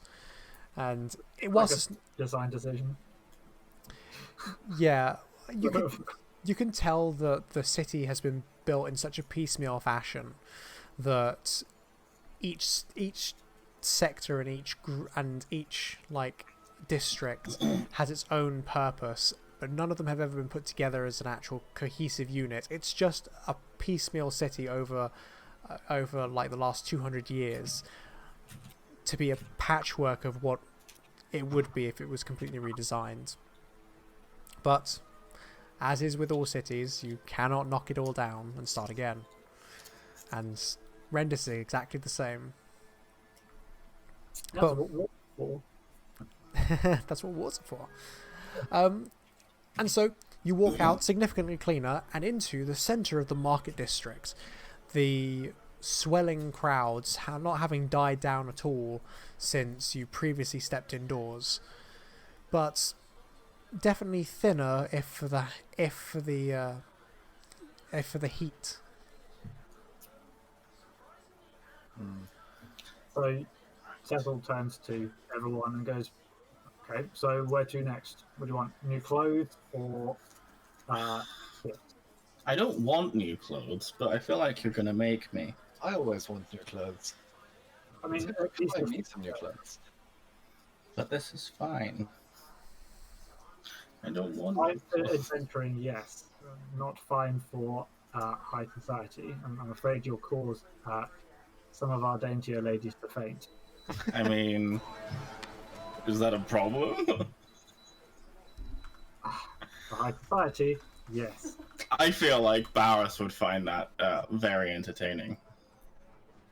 Well, what Barrus finds entertaining is not necessarily the best for all citizens.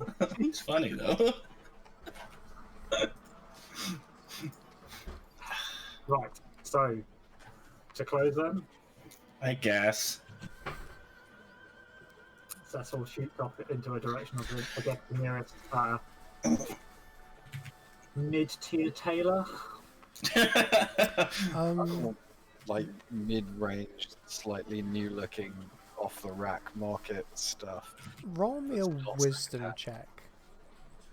Who? Cecil. All good. Oh yes, please. I'd say my wisdom is 0 for the moment. We'll say roll a d20. If it's Yeah. above 12, then you know relatively. If you get above a 15, then you know exactly. What's the point of me even being here? That is a nat one. It's like I've lived here my entire life, yet I've forgotten where I am.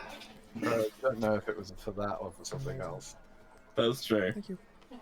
You were not told. Hey, I mean, if Cecil like spent most of his life, I don't know what his backstory is, but being like a military man, he's probably had clothes and shit supplied for him for most of his life. I'm sure he has downtime as well, though. Like, he must have civvies. The crux of it is that you end up walking in. You realise after about 25 minutes you've been walking in entirely the wrong direction from where there are any clothes shops. For some reason you had it in the back of your head that if you head like east is clothes, and you're like, for some reason you were just expecting to walk around a corner and find the clothes shop that you were looking for. But each time you turned a corner and there was nothing, and then another corner and there was nothing, and another corner and there was nothing, and then eventually you went, no, it must be down this alley. And after about 25 minutes, you find out that you are thoroughly lost in this maze of back streets. You've managed to wander down one of the few streets you don't entirely recognize. Are you sure you know the city, Cecil? Like the back of my hand. Apparently. Oh, hey, that's new. I appear to have taken a wrong turn, maybe 3 or 4 turns back. And as you I was turn, confused when we took 3 lefts in a turn. That doesn't make any sense. and as you turn one of the final corners, you wander into a group of 3 individuals, and they look up from what they were doing, and one of them wanders over to you and goes, "Oh, what's the problem here, officer?"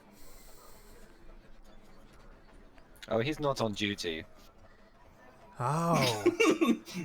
Well, what can we do for you, officer? Nothing, my fine fellow. We're just on our way back to the market square. Just turn around and leave is what you should do, Cecil. 2 other men walk out of a nearby doorway that you hadn't seen. Of course they do. And the guy looks to you and he goes again, "That's a mighty fine shiny plate you got there, friend. How about we have a little conversation about what we can do for each other?" Uh-oh. If I remember correctly, there's a couple of favors that the fuzz owe me around here. Just wanted to find out whether or not you're one of the friends, or if I'm gonna have to make you a friend. That sounds like a threat to me, citizen. Oh, he looks fake offended. Oh, obviously not officer. No, I would never be threatening a member of the Royal Kingsguard and the City Guard himself. No, sirree. I have the highest, utmost honor and respect for such an individual like yourself to uphold the honors of law. But what I'd like to know whether or not we're gonna have a problem here, or whether or not you didn't see anything. And one of the guys, you see a couple of batons or bats kind of rustle in some of the hands as one of the guys, you see where the 3 guys were originally, one of them closes the crate that they had open beside them. Like I said, he's not on duty. And we're just passing through. You're passing through a dead end. Seemed mighty suspicious to me, friend. And trust me, I don't like friends coming over here into my back garden. So, why don't you do us all a favor? You pay the piper, so to say, and then we all leave friends. The King's Guard do not take bribes. But I will, You hear that, boys? I will ignore whatever is going on here if you let us pass peacefully. Oh, you hear that, boys? He thinks that he thinks that I'm paying him. No, Yes, no. streets a room. No, my friend. We're toll keepers around here. We'd like to keep the peace. And I'm feeling that we're about 200 gold's worth of peace about now.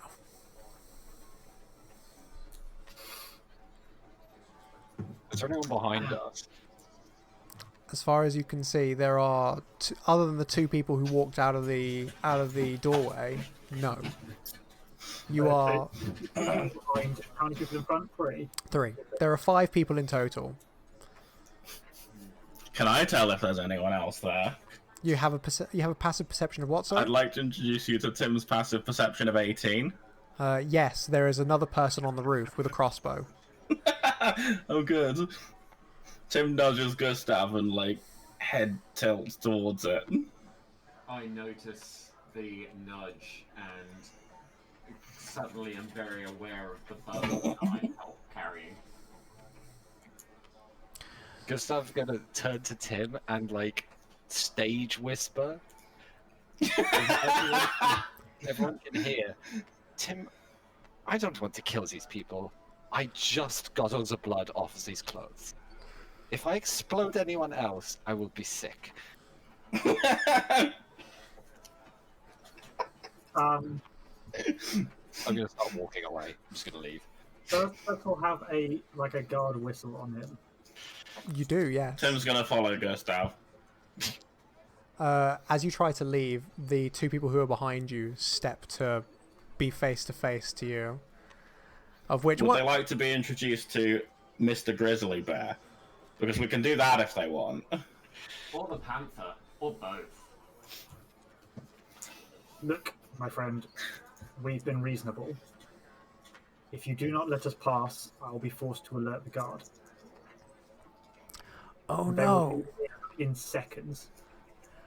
I'm sure they would be here in seconds, but I'm just trying to run a business here, and all I'm saying is like we can have a friend discount, not 200 gold worth of piece. I'm feeling generous today. Why don't we make it 150 gold worth of piece, and the local guard who you think are going to be your friends don't have to get involved. So, I would recommend that maybe while you run this business, that you don't waste your time talking to people, and maybe just go back to whatever it was you were doing, and we can all just pretend this never happened. I'd I can quite roll like persuasion if you want, but I like your. I like what you're saying. Roll persuasion. One. No. anyone.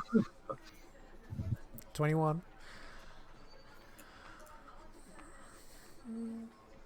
He kind of like there's kind of like a moment of silence, and he goes, "You know, I'm feeling generous. Your friend there's got a point, and to be frank, we've got bigger things to be dealing with today. So take this as a warning.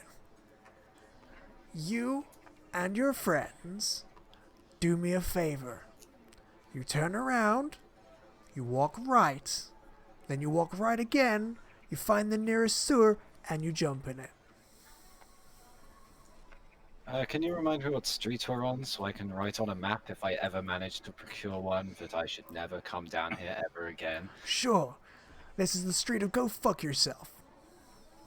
Oh, it's right fella. to piss your pants alley. I'll remember that. I like you. Mr. Shiny, do what your friends suggest, and fuck off. Cecil smiles at him gratefully, but with slight scorn, and goes to turn to usher Tim and Gustav and Arcthur away. As you start walking away, one of the other guys starts making chicken noises. Starts quietly being like bark bark bark bark bark bark bark bark, silver shiny chicken man. Cecil's not really fazed by that. And the rest of them start laughing in a childish, antagonistic way as you guys leave the alley. Can I do anything fun?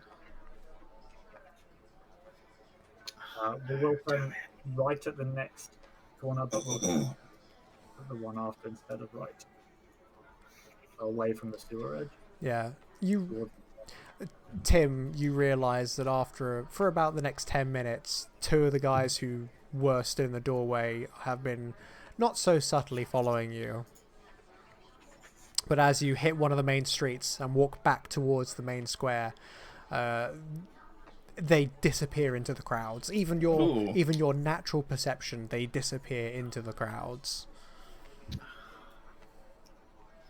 So I was going to say, I wonder if you could use because the Druidcraft cantrip is fairly reasonably vague.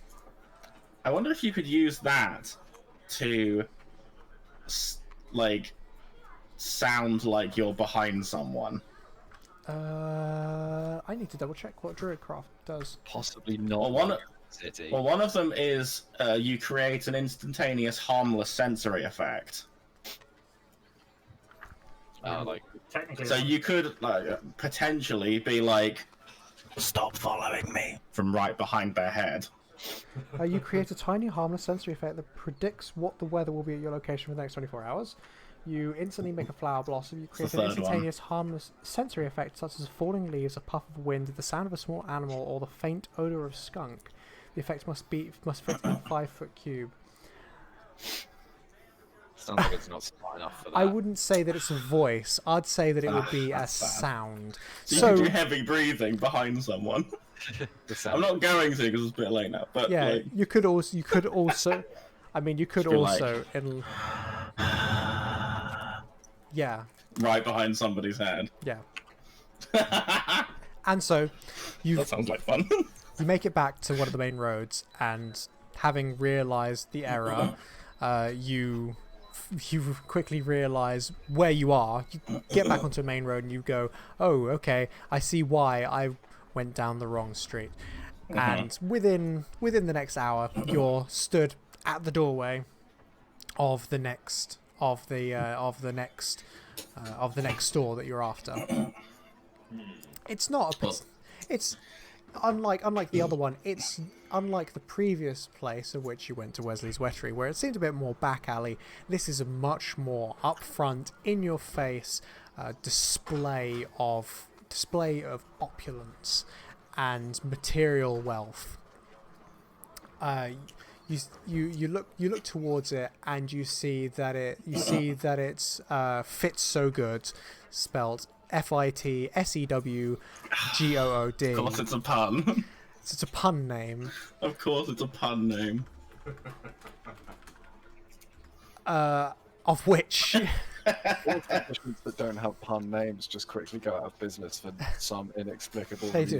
reason. In Ed's universe, they there's some sort of agency that goes around in do. Any company that doesn't have a pun name is given one, forcibly. No, it's a tax loophole. If your business has a pun name, it's technically considered to be an entertainment outlet. it's considered to be a comedy act, therefore Yeah. facing lower taxation. No tax then. But you find the place called Fit So Good, and for expediency, you guys are able to get in there and purchase formal clothes of your choosing. So let's go through. Gustav, what does your formal wear look like? And we'll gauge the price based on it. It's a clothing montage. Clothing montage. Is this the place where we'll pick up like the masquerade mask as well, or is that something else? I'm trying to work out if he's going to just give them to us, but I don't know. We When we're haven't been told. I don't know if you heard that. I did hear that. Okay, good. I want a new pair of posh black trousers Mhm. to replace my more rugged ones, and probably 2 or 3 different sort of pastel-coloured shirts. I'm expecting to attend various high society events while in the city. I'm Yeah. not- So you want like dress trousers and dress shirt. Yeah. Or dress You're able Either to a get waistcoat. for a custom fit suit with tailored stuff with multiple shirts. It comes out to roughly about 120 to 140 gold for the entire thing. Yeah, I don't think I want a jacket. I think I just want a red waistcoat. Just be a little That'll flashy. that'll bring it down to it's about 125 gold for all of it. Yeah, I can definitely stomach that. Not fitted or anything, just something a bit posher. 120. It's posh and for regular wear, it's definitely very formal. And from your perspective, it's insanely formal. You say 100 or 125. so awkward. I'm sorry. Oh, I'm almost down. Are you just like crying into your purse? I'm sorry. Do you want me to start adding 99 cents on the end? No. It's the, Would you like to donate to charity? Oh, I'd like to donate 244 copper to charity so I can clear a line from my fucking shit. You could if you wanted to.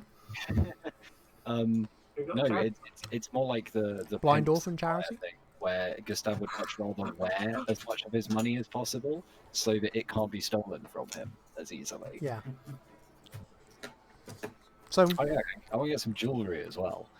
you want to get some jewelry.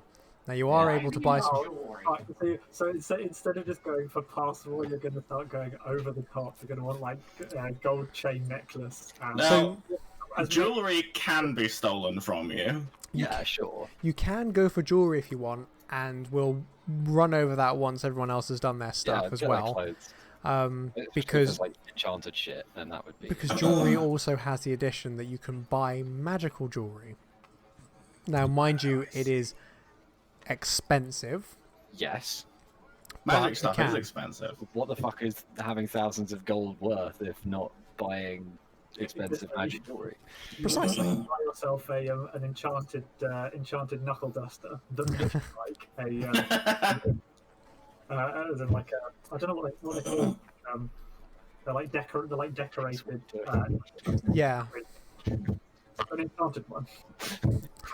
So, Arcthor, what kind of clothes do you buy? Your formal clothes for going to a gala with the king. I'm guessing, you know. What are you? You're a dragon, so you need something with a hole in the butt. No, it's a He's a tiefling.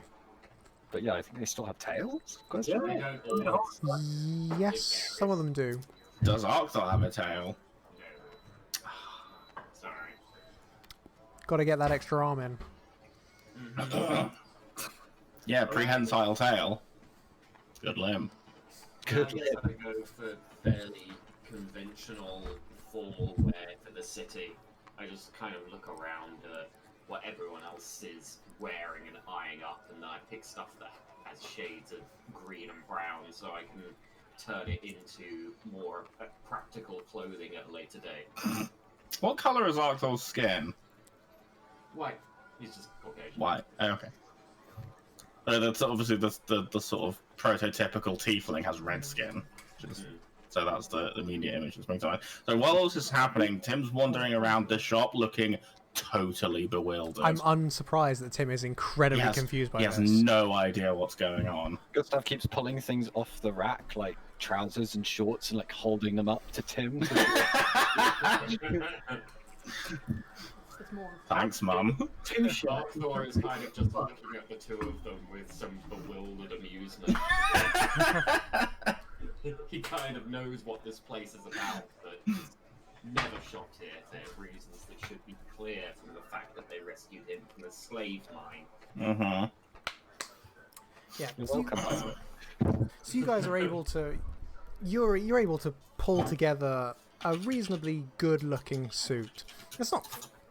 It's not the most formal thing in the world, but it's a pretty good formal thing. For most formal dues, you anticipate that it should be fine. You do also spy a multicolored top hat, if so desired. There are hats for many different species. There are some that have like different horn sizes. If you want to have like If you're horny. if you want to have like Hey. if you have like pointed ears, or if you have like long hair that you want to come through your hat for whatever reason, they cater for everything. But you're able to pull it all together and be pretty happy with it. You're looking at a relatively simple cost of about 90 gold. These are proper top hats, like steam pipe top hats. Yes. They're really tall. 4 foot tall. They're really tall. What colours do they have? For the top hats, the top hats are able to match to the suit color. Is there a restriction on whether they have to match to the suit color? Nope. Cool, I get a vibrant purple one. You I purchase wanted this hat. the most over-the-top, deep, rich purple, vibrant top hat with a black silk sash around the center and like a white felt rose on one side, just to really accentuate it on your top hat. And you're so happy with it, you put the fucking top hat on and you walk out the store wearing the top hat. Doesn't you're that spitting image of a carny I used to work for. Well, now you've ruined it. Oh, I don't want to anymore. Cecil, what would you like? Oh, I'm good. I've got stuff at home. I shouldn't actually need to buy anything. Look at Mr. Fancy Pants here. Oh, we Alright. should write that on our character Clothes sheet. at home. Look at Mr. Owns more than one set of clothes. And at home. Cecil does And have at home. Cecil, you have access to a Wheels. wide range of clothes back at home, and you are keenly aware of what level of clothes are required for a gala. And as the official babysitter, you stay quiet. Yeah, I've been sort of like leaning by the door, watching all these doofuses, and kind of just like sighing and turning away. You look again at you can look again at the letter, and you go, no, it says it's a babysitter job. It's not a teacher job. That's fine. Mhm. Just to keep them out of trouble, not help them. I'm here to sit them, and this is good enough. Tim, what would you like with What your? a fucking great question. There was pulling things out and just giving Gustav a, like, what the fuck is this look to basically everything. And Pull out a just pair. being like, You pull out a pair of like pantaloons. You're like, the fuck are these? the fuck are these? I can. You're like, why is the crotch area so enlarged? It doesn't make sense. They're cod pieces that are on display over in this. Oh, Tim, I think you could pull off some nice tights and pantaloons. I mean, Of course, you would have to shave your legs. oh, I'm not into that. We're men, manly men. Yeah, Tim has literally no clue. Well, how about this formal kilt? I mean, I don't hate it. Breezy, You have to wear long socks. easy access pouch at the front. Who are you calling an easy access pouch? I would say that thematically, taking off my DM hat for a second, thematically, I think that a druid wearing a kilt and sporran actually does quite fit the personality of a druid. Still not going to wear a shirt. You don't have to wear a shirt. No, I'm pretty sure that the Scots actually used to have tartan sashes and go topless. So Well, no, they would wear they'd have tunic-like things underneath. They'd have a shirt. It wouldn't be a Yeah, shirt. that's not very formal. Well, I mean, you can have quite formal tunics. Oh, you can. I mean, now you would like kilts are quite often worn as like the lower half of a tuxedo. Like, Oh yeah. So back in reality, yes, the kilt is sort of just relegated to a very fancy. it is considered to be But- formal. But looking at the world of Giorust, I think, Yeah, well, I know. looking to the land of Giorust, sorry, the world of Elverin, I think that they're more utilitarian. Yes. They're still typically viewed as rather utilitarian. Now, family crest and family colours and the family pattern, yes, that is a formal dress. Ugh. But considering that Tim hasn't got a defined pattern yet from his background, Or he that- wouldn't be displaying that. exactly, he wouldn't be displaying that, then no, it's not really a formal heritage thing. So what kind of clothes are Tim What formal? what a great question. The option is always not to wear formal clothes. Just to not wear formal clothes. Yeah, that would be quite fun. I mean, not is always an option. It really doesn't wear clothes. I mean, a thing that he would probably wear is, you know, those like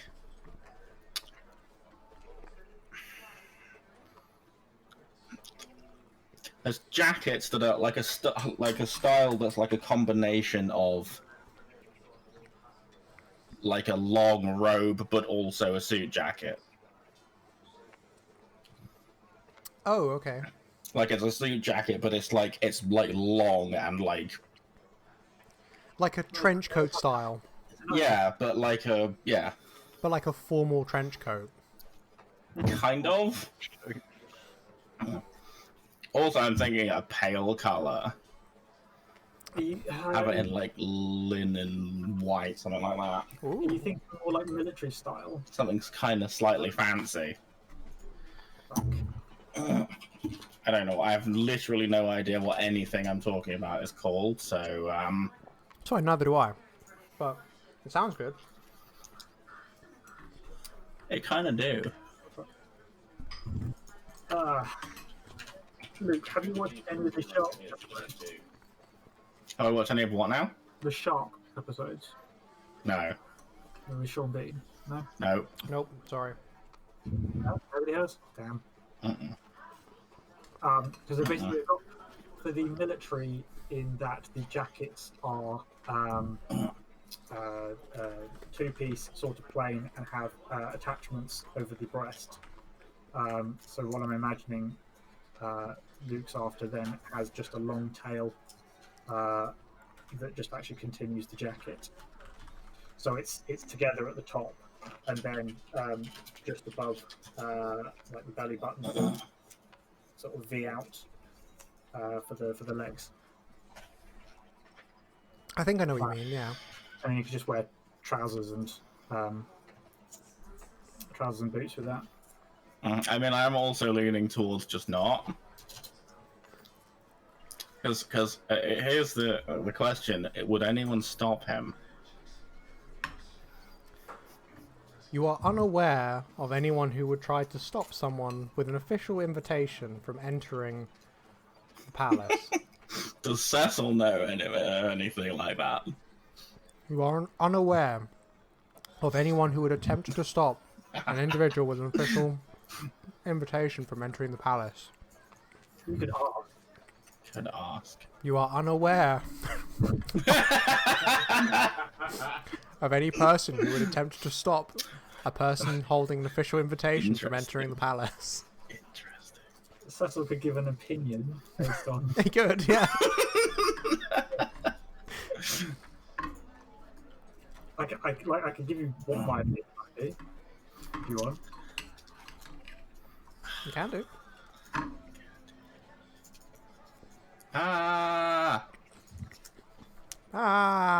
Screaming. Sorry, I'm just doing things and I can't make things work.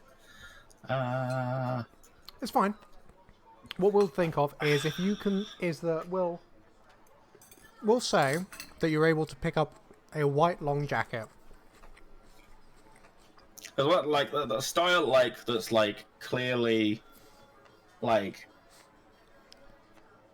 long and like fancy and like embroidered along the edges and shit like that. Yes, I know. Something that's clearly fancy. Yeah, it's a. So instead of going for like a full outfit, you But also, he's not going to wear a shirt underneath it. kind of thing. Yeah.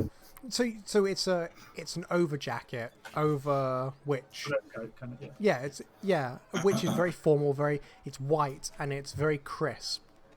Since you've never worn it and since you've never since you've literally just purchased it, it is crisp and folded and perfectly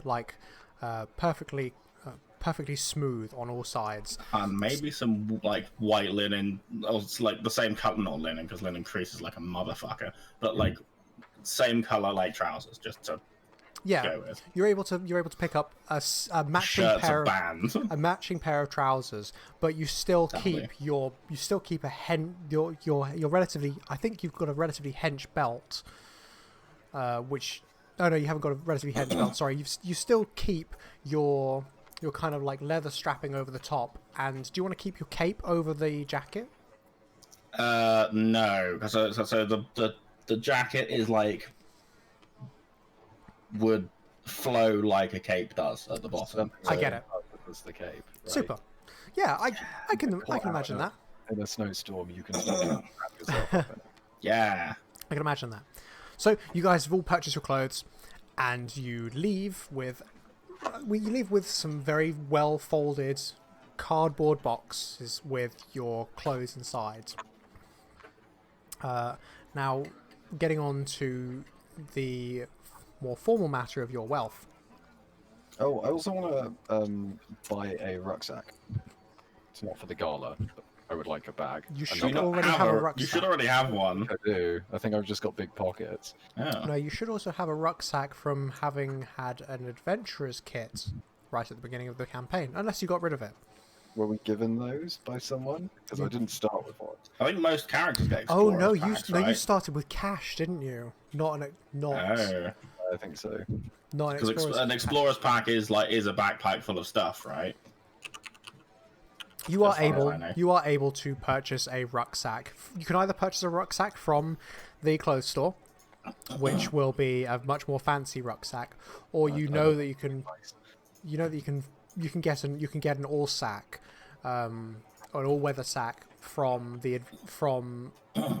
some of the more rough and tumble adventurer places, which you've already passed along the way. You've got a couple of places that are like mountaineering store or like adventurers first stores, that kind of stuff. You can go and purchase one of those, and you can purchase just the rucksack itself for 10 gold pieces. It's inflated because you're in the center of a city. Fine. I'll take one. 10.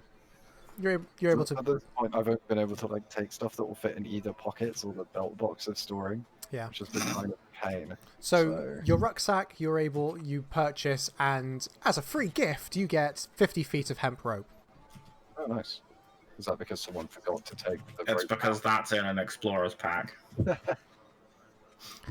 There are other things, but you get that. There are other things, but yeah. For your 10 gold, you get the explorer's That's a pack, useful and thing. you get the rucksack. So, on your way through the market, and it's beginning to get about 4 or 5 o'clock in the afternoon. Things are beginning to settle down. People are beginning to disperse. You're able to see a couple of other other buildings which you might be interested in. There's what you assume is an apothecary. There's a place that looks like it might be a post office. There's a place that looks like it's a jewelry store, as it has a pair of Kingsguards stood outside the front door. And then there's also another place that looks like it's a reseller for forged items. Those are the main. Now, what places. kind of forged do you mean? Like metalwork or fake? It looks like metalwork items. Okay. Rather than illegality. Yes. The items Do we of need to questionable buy repute. masks?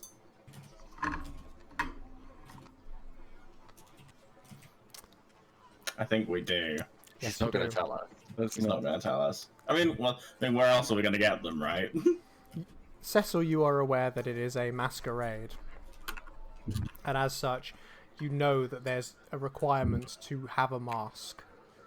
There's no requirement to say that it needs to be a particular style or it needs to be a particular size. You just have to have something that typically covers the eyes and is to be worn for most of Like the an party. incredible style mask that totally disguises who you are.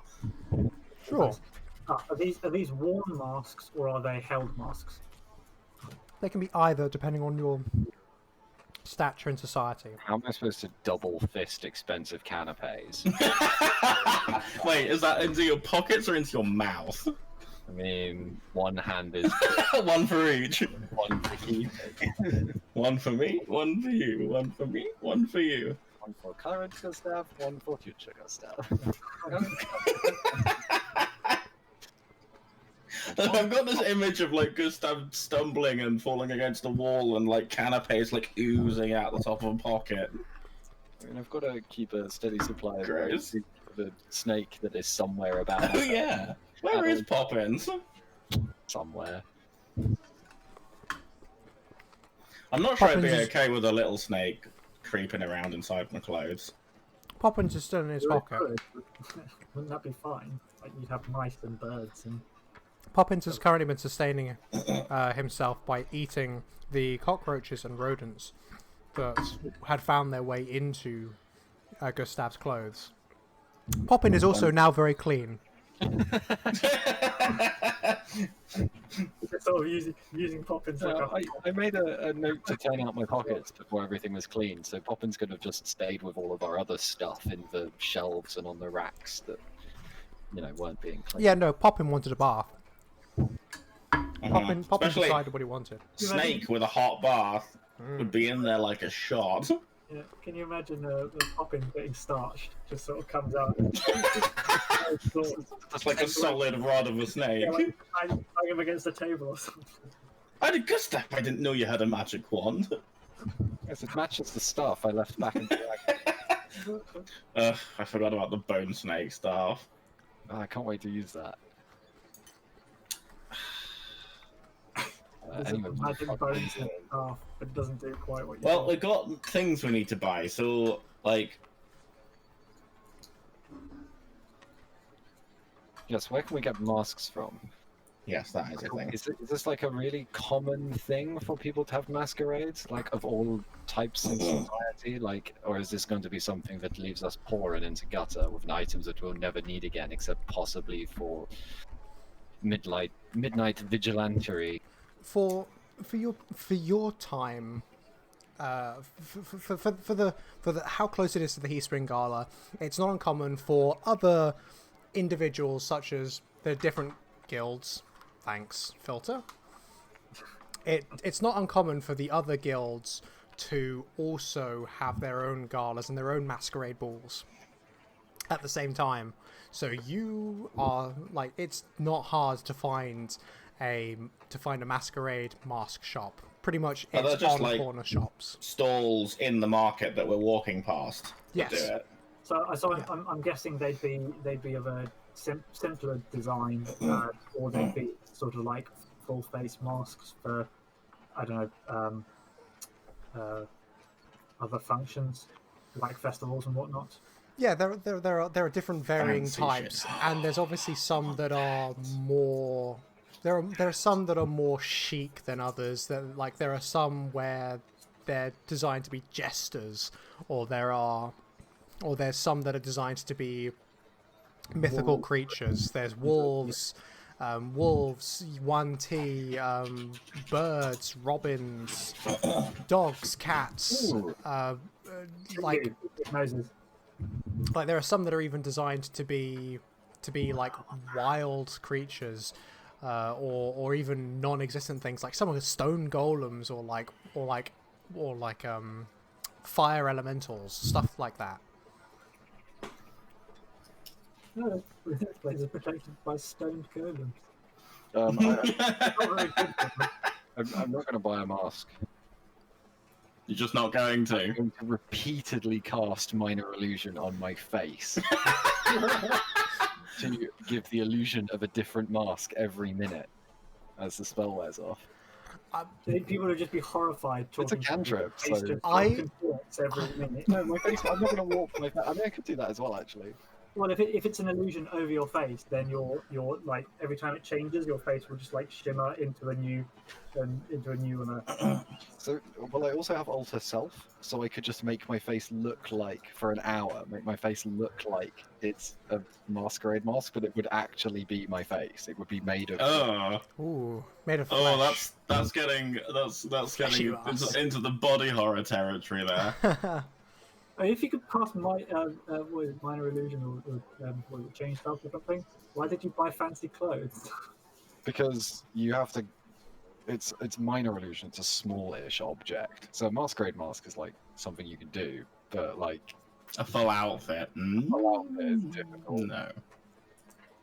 Also, what, I'd be naked underneath? Is that what you're saying? No, you could just be wearing anything, No one tell the Emperor he's not wearing any clothes. like some long johns or We can something. get the Empress some new clothes. I think we should get him a new groove. Wrong. Barrus had me kidnap him and turn him into a llama. You interrupted my groove. First, I'm gonna put him in a box. Then I'll mail the box myself. And then I'll smash No, it with a no. hammer. We'll turn him into a flea. A harmless little flea. Yeah. And then Put that flea in a box. And put that box inside of another box. And I'll mail that box to myself. And when it arrives, I'll smash it with a hammer. I'll smash it with a hammer. Brilliant.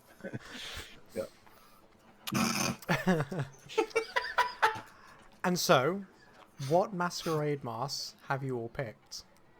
I'm just trying different ones on at the moment. So I keep swapping between a pig, a rat, and an owl. It's fair. Uh-huh. There are Which one different. do you think? There are different types. So you can get some that look like paper mache. You can get some that have got real feathers and scales and stuff. You've also then got some that are magical, so they'll have like an effect. Like some of them way more expensive ones, you see that they have a passive effect where like smoke will billow out of the sides. There's one that's like an imp face that has small flames down the side and smoke billowing over the ears. As trying on masks, Cecil's just sort of like shaking his head at most of them, and then when he puts the rat mask on, he's like, "No, yeah." I'm not trying them on. I'm just making them appear in front of me. The rat one that you put on, when you put it on, it has a slight magical effect where it naturally darkens the area around your eyes and makes it look more ratty. And the entire thing bristle like the skin kind of bristles like a real rat and looks more than just a mask. You are of higher society. You know Ratkin. you know how to do this, and you have a standard that you know you want, so you know what you want, and it's very easy for you to find it. Like, this is a big city and it's full of really rich people. You know where to find it, and you do. What about you, Arcthor?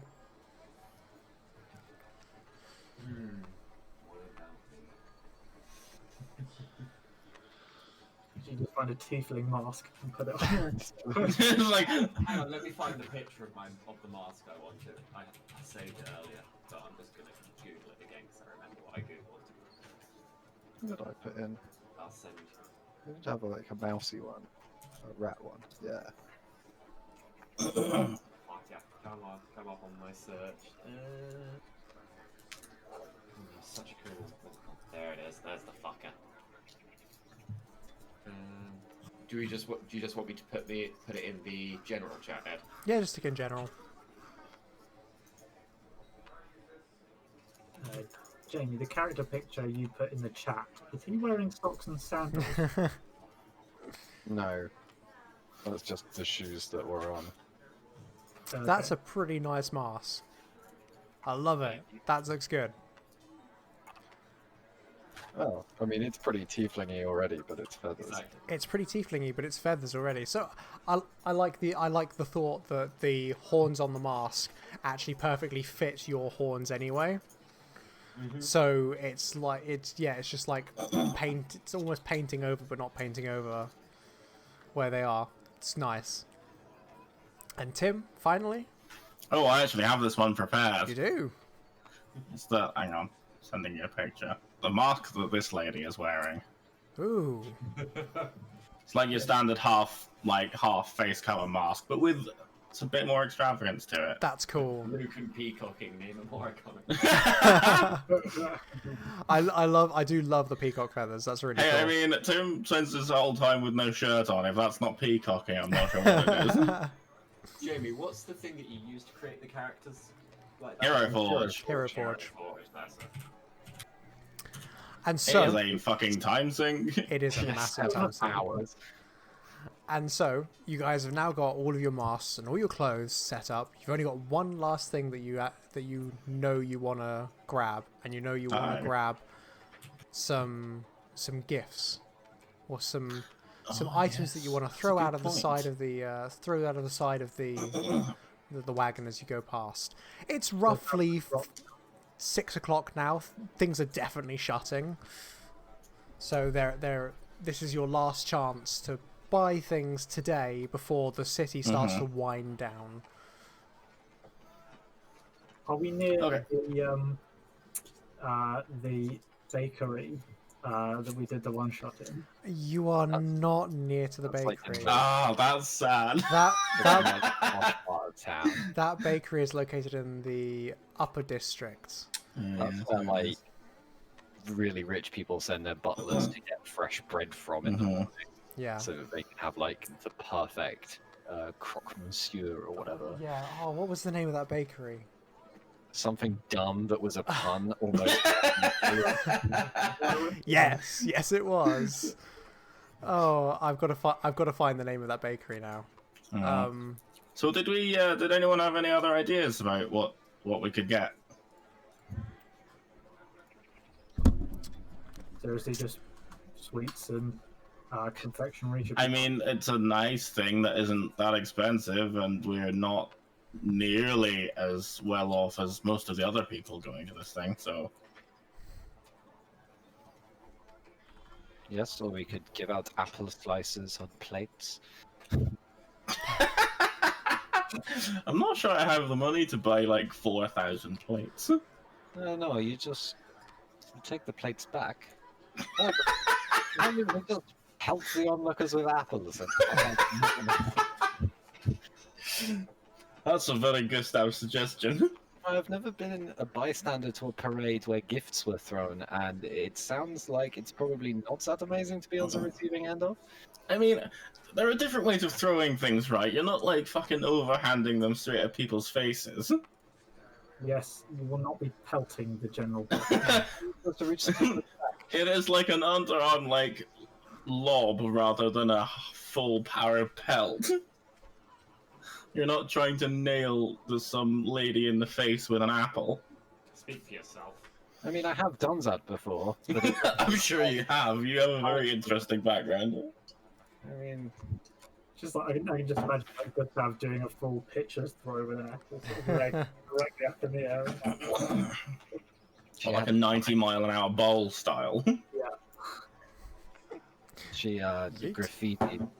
Maybe with a bit of wild magic in it. Oh yeah.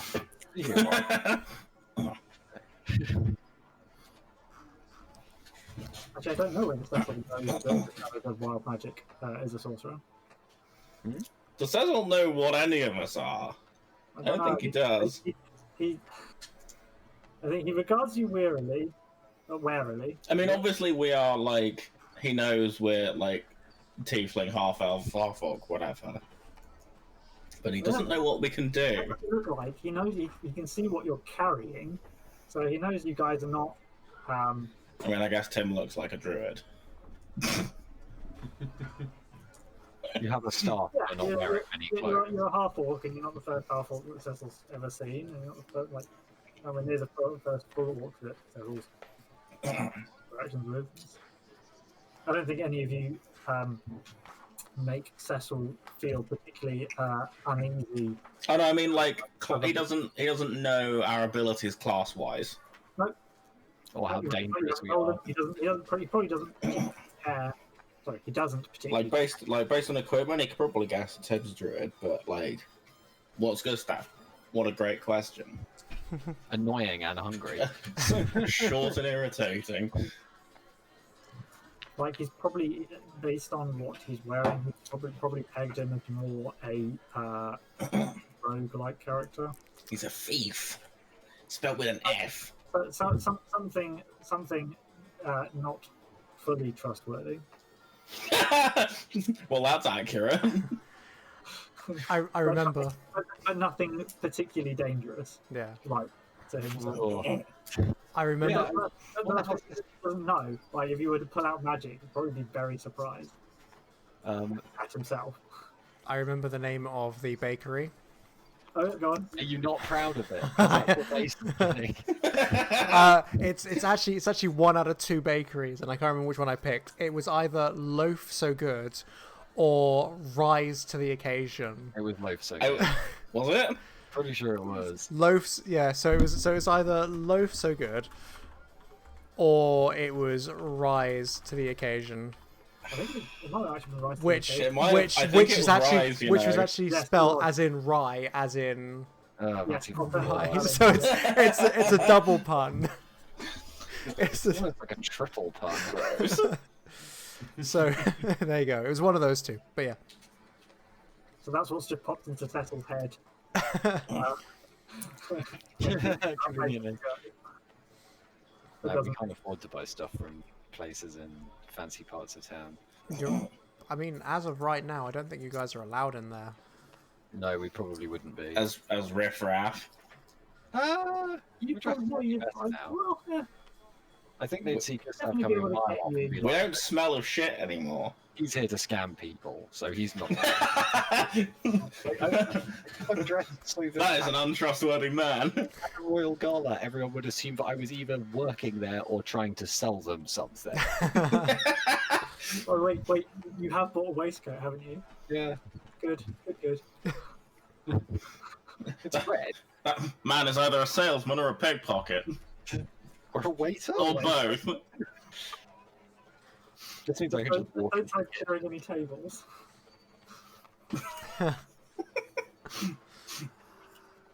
So you guys have managed to find yourself a bakery come confectioner's relatively nearby to pick up the stuff that you wanted to buy for passing out to the crowds. You've got to the end of the day, so the selection isn't the best, but you're able to purchase en masse a collection of multiple things.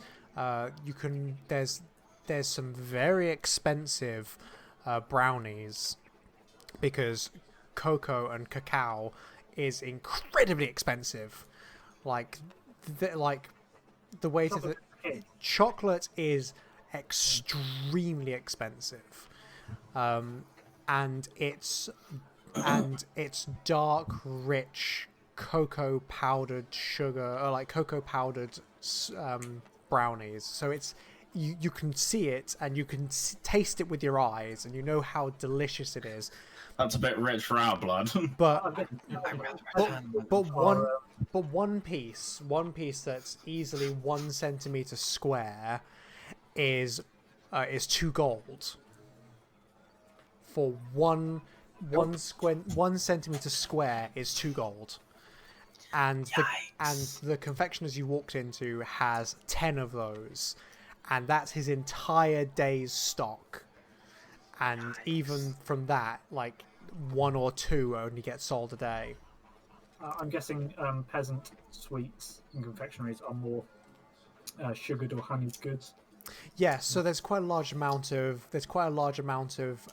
what they call honey drops, where what they do is they take honey and using controlled fire elementals, they caramelize the outside of honey into teardrops. So when you bite into it, it cracks as though it's caramelized sugar, and it's liquid honey on the inside. It's one of the more common sweets, which you can get hold of large quantities of it, relatively easy. A bag of honey drops is about 15 silver, so 1.5 gold, for what you'd say is about 30-ish honey drops. They're only small, But you can buy a bag of about 30 for about 1.5 gold. You can then also get 300 of those and pelt orphans with them. No pelting. There are also boiled sweets where you can get some of the boiled sugars like raspberries and strawberries. You can get those in like long bars. They've been extruded through like a press, and they're like toothpicks, kind of like shape and size, like boiled sweets of different fruits. You can buy probably about half a kilo of that for 10 gold, which would be somewhere in the region of 300 to 400 of these things. So what you're saying is we're essentially loading Gustav up with a load of tiny needles. They're not sharp. They're rounded. They're squared off on either end, but they're like you remember chalk cigarettes that we used to get? That kind of size. That kind of size. Okay. I mean, if we ever get anyone who watches these who's not from the UK and you say chalk cigarettes, they'll be like, what the fuck? And it's What like, the fuck are you talking but about? every single person in England is they're cigarettes, mate. They were always cigarettes. Yeah, like chalk cigarettes, but everyone in the UK sits there and goes, oh yeah, chalk cigarettes. yeah, those ones. Yeah, candy sticks. They're not. They're chalk cigarettes. They were always chalk cigarettes. Well, I guess we'll just get something like that. Yeah. Tim's happy to put 10 gold on that just to buy like however many, several hundred. That'll do. Yeah, you basically. The others want to get some stuff they can as well. You basically buy the guy out of his entire remaining selection for the day. He gives cheap sweets. Of cheap sweets. I mean, it's not like because I'm imagining this parade is going to be like fancy, elegant, very intricate wagons, right? For the most part, and then us. If it's the upper echelons, then think. Yes. Think like Cinderella style carriages. Yeah, that kind of like fancy metal, very intricate and elegant style carriages. Yeah, like. And then there's us in our like farmer's wagon with a roof. Yeah, like a fantasy French. They're not going to expect like expensive things from us. Is my point. Isn't our car more like a gypsy though? Oh yeah. Like that kind of It is literally like the circular roof. Yeah, the inspiration is Maybe one of those gypsy wagons. Yeah. So if I remember correctly, hang on, I'm going to teleport the players to the caravan. Whoa. Yes. This is the layout. I don't know where I am. I don't know where I am. You don't. So 40 rations, 5 days of water for 4 players. That's going to go down because we now have 5 players when Rizzo comes back. The Thunderdeath wagon, 2 bunks, 2 windows, a chaise lounge, a chair, a stove with a stovepipe, and a water barrel underneath a countertop with a wardrobe in the corner. And the brewery down by the side. Oh yeah, the brewery. Whoops. I've just been corrected. It's not a chaise lounge, it's a chaise longue. Yes. Whoops. Well then. So what? It's French. Fucking guess how you pronounce it. It's French, therefore je ne sais pas. Schlong. It's French, therefore it's wrong. Just say schlong. Hey. It's a schlong.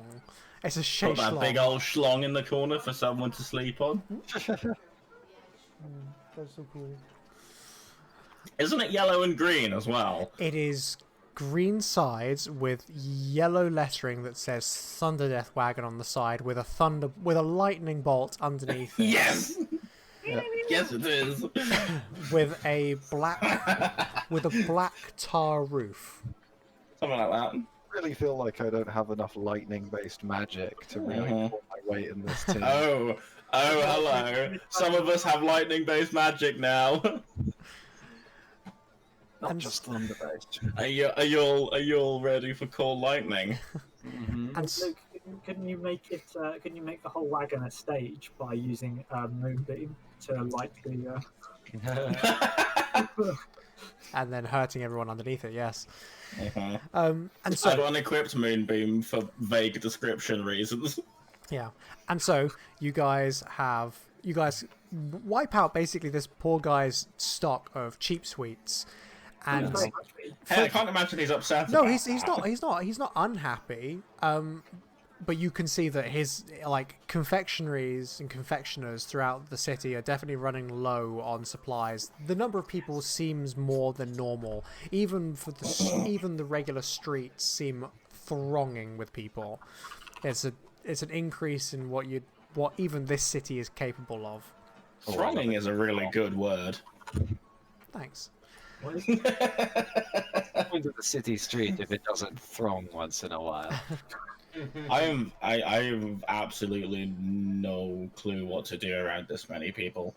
And so, the four of you leave with your paper bags full of these reasonably good sweets, and How much did that all cost? and- Because so that would cost, I believe it was 15 silver for 30 honey drops and 10 gold for 500 grams of candy cigarettes. But they weren't. They were boiled. They were like boiled sticks.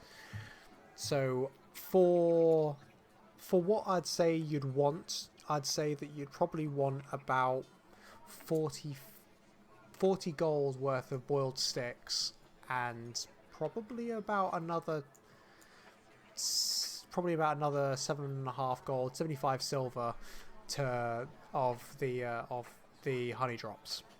So like 12 gold each. So basically 12 gold each. Let's do that. you're a wizard. Round numbers. Yeah. 12 gold each, and you can thank the confectioner for his services. And as you step out of the door, he turns the sign, and the store is closed. And you see that actually throughout the market square, what was a thriving business place, the temporary stalls that have been set up across this large open cobblestone plateau they're all packing up. There are mules and wagons that weren't there previously, where the stalls are being completely disassembled and being removed. You still have the occasional person who's walking around trying to do the last minute deal, but basically everyone else has signed off. And from your perspective, as the sun sets in the west and behind the palace, the shadow of the dome of the palace begins to settle down across the market square as darkness begins to settle in and the night begins to roll by. Well, we should probably go back to the guild and see what they've done with our wagon, if anything. It's still relatively early. It's still 6 p.m., but shops are closing. We got up so early this morning. Yes, we did. Yes, we did. And that was Lindsay's fault. It was. Well, it's nice to be back in society again, so maybe I can forgive him for that. Is it? I still don't know how to feel inside a city. This all feels just wrong. Somehow. Well, you're lucky you're quite intimidating. For little guys like us, it's can be a bit scary sometimes. And you can't even turn into a bear. Not that I know of. It could happen. That would be so much fun. I have apparently turned into a sheep before, but I was quite drunk at the time, and that could just be someone pulling my leg. I don't know, I've seen some pretty weird things happen to you. You don't know the half of it. I seem to remember at one point you had a beard made out of feathers that came out of nowhere. Yes, that's happened a few times. Doesn't I think last. something else has happened as well, but I don't remember. Wasn't there an incident where you couldn't speak and only bubbles came out of your mouth? That has also happened a couple of times. That one is particularly unhelpful because I do need to sometimes say certain words to spell. I disagree. It makes him sharp. Also, there was a new one when Captain Lightfoot caught me sneaking around the camp where everything I touched set on fire. Oh, that's a fun one. Maybe leave that one alone. Which is what happened to most of my food. I don't know what to do with you sometimes. Well, anyways, the point is I cannot deliberately, knowingly turn into a bear. Oh, some of us can. Cat visit. Oh, hello. Scared she didn't like your belt. She was asleep. Uh-huh. She's been sitting there staring at me in there for about the last 15 minutes, and I've had ankle pats and knee pats and squeakings and all sorts of things. And I thought she would go in the kitchen, but she ran down here and she keeps coming to get me, so it was coming here to you. Hello, little cat. And so, There wasn't food at all. and so you guys are on your way, I guess, back to Joldir, the Adventurers Guild. Yep. And so you guys start wandering back. You do the reverse of the walk that you did there. Cecil, passing by the guards overhead, who are less formal than previously. You don't recognise them as much, but again, they're beginning to start doing their jobs properly. The torches are being lit, and there are spot checks on a few of the wagons. They don't bother with you. They bother with the wagons who've been moving stuff in and out of the marketplace. But as you're walking down south, out of the city, you begin to see an army, almost an army of night workers begin to set up for tomorrow's parade. As some of the raised braziers that act as street lamps begin to have small banners be hung down the sides. There's bunting that they are running between each individual one. Some of the stalls, some of the more permanent stalls, are being set up and recessed into different areas. There are guards who are walking out paces and drawing on the floor in chalk lines where they're expecting pedestrians to walk, where the shops to go, and where for the wagons to join at different points. And the city begins to prepare itself for tomorrow's gala. So does this route go right past the guild building? Yes. The guild enclave. So Buildings. So there's a main road that runs directly down the centre and splits the guild district in half. The Adventurers Guild is located right next to the gatehouse to head into the middle district, along with the Bankers Guild, and you're able to see that the entire route runs straight up from out of the city through the main artery up towards the palace, and goes straight through the market square that you've just been in. You walk through, and you pass back through the gates of the Adventurers Guild. The guards have turned over, and they give you a bit of a questioning as to who you are. The moment that they stop Tim, Arcthor, and Gustav, and recognize the Adventurers Guild symbols on their arms, they wave you guys through without actually checking all of you. They're not getting paid to double check all of you thoroughly, just to make sure that they keep the riffraff out. And you enter back into the very familiar courtyard of the Adventurers Guild. So, did you want to go and check the wagon? Did you want to go and check the inside of Joldir? What did you guys want to do? Well, we should probably go and put all this stuff in the wagon. Mm-hmm. At least the stuff we're going to be throwing at people. Yeah. Sure. So load the wagon up with sweeties. You guys walk up to the wagon, and you are able to load stuff into the back. You see that Bruno's been taken aside. Bruno's being pampered. He's sat there with a bunch of apples. Tim, you're able to recognize him from a distance. Apples. As he he pulls that special horse face where both the eyes go in the wrong direction as he's eating. Mm-hmm. But he's very content. Your wagon has had a bit of maintenance done to it.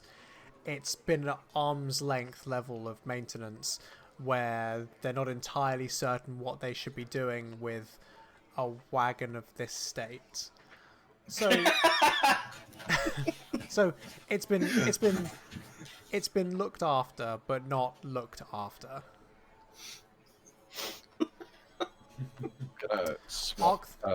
Gonna stow the spare clothes that we got. Yeah. And, yeah. Sorry, you go. I'm gonna take out the staff of the adder, so I can walk around with it because it looks cool, but I don't know how to use it. It does. You also realise that one of the reasons why the wagon hasn't been looked after, as well as you might have expected, is that in the darkness underneath the wagon, you realise that this 6-foot-long Black Panther has been curled up asleep underneath the wagon. Uh-huh. And its white teeth and dark eyes glistening in the firelight as Arkthor comes past, as it starts purring like a strangely oversized kitten. This would be a really bad time to turn into a sheep. It would. I assume that's yours, Arkthor. Yep, that's mine. Where did it come from? Don't ask questions you don't want the answers to. And the answer is probably magic. You pooped a cat. Whenever anyone says you don't want to know where this came from, the answer is implicitly that it came out of their bottom. That's not the case. That would be a hell of a trick, because that cat's much bigger than he is. You might have a It's magic bottom. magic. Are you saying that Arkthor has a magic butthole? I mean, I've met some smugglers who must have had some sort of magic.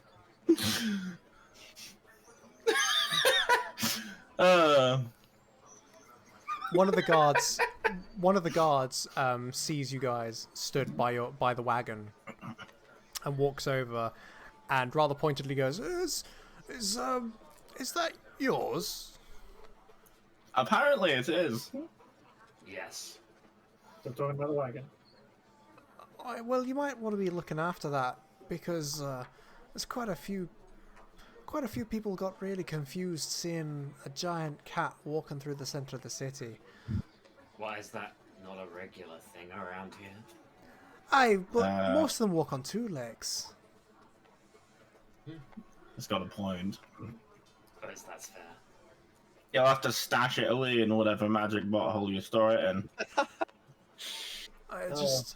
Just be looking after it because it's there are plenty of people who've got ways and I've got pets that would blow your minds, but let's say for the moment that you look after it like a dog, because otherwise it's gonna be. I can't have a giant thing like this creeping around. Not with that attitude. What does it eat? Aye, what does it eat?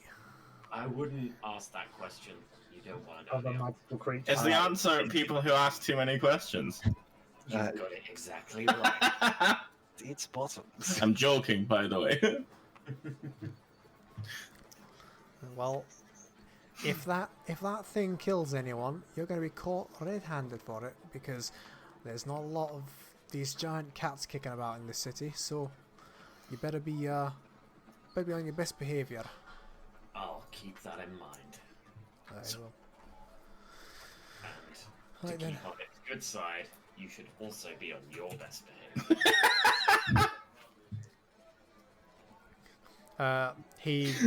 He flicks his cape that you see is which you see as a scaled cape, and he goes, "Well, I've had my fair share of bites before," and he walks off.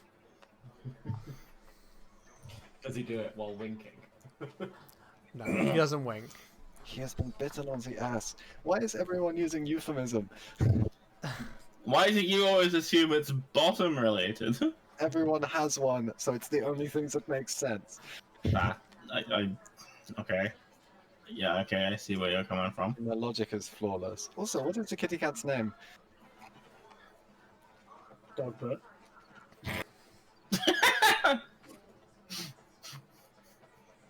Arcthor? Oh, the kitty cat's name. Well, I know. his name is James.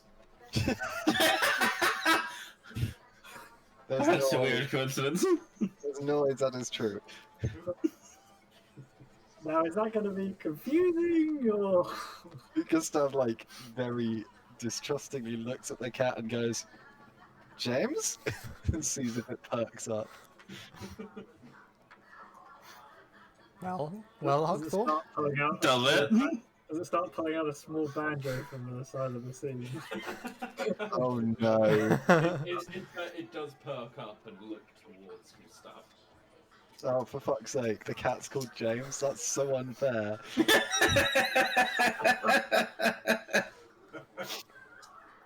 Well, for the sorry, you go. I assume if we put the cat away, the wagon will be properly seen to tomorrow. There was a old story about a life for a life, and I guess this is James returning to us. If that cat pulls out a banjo, I'm gonna make it explode. If that cat pulls out a banjo, I will leave. You will never see me again. Just nickname the cat Jim Bob. I'm confused. Is it a real cat or is it a magic cat? I'm assuming it's a magic cat.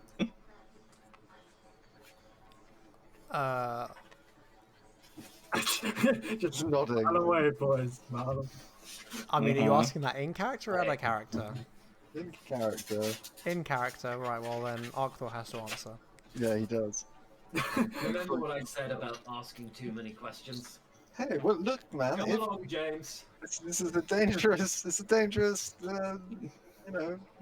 life you lead. If something were to happen to you, we need to know how to look after your little pet here. Just don't ask too many questions. Probably by dropping a name on it. Also, you know what a guard said about keeping it out of trouble because he knows who to blame?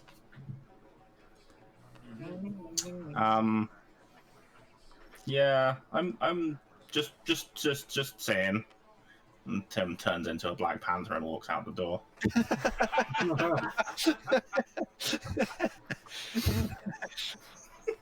Oh, he's got you there. This is getting out of hand.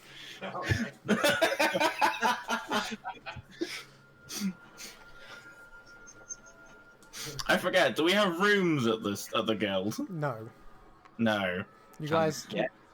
Oh, Do we by the sleep way- in the wagon? By the way, Tim just turned into a panther, and Sassel's kind of just started sweating slightly.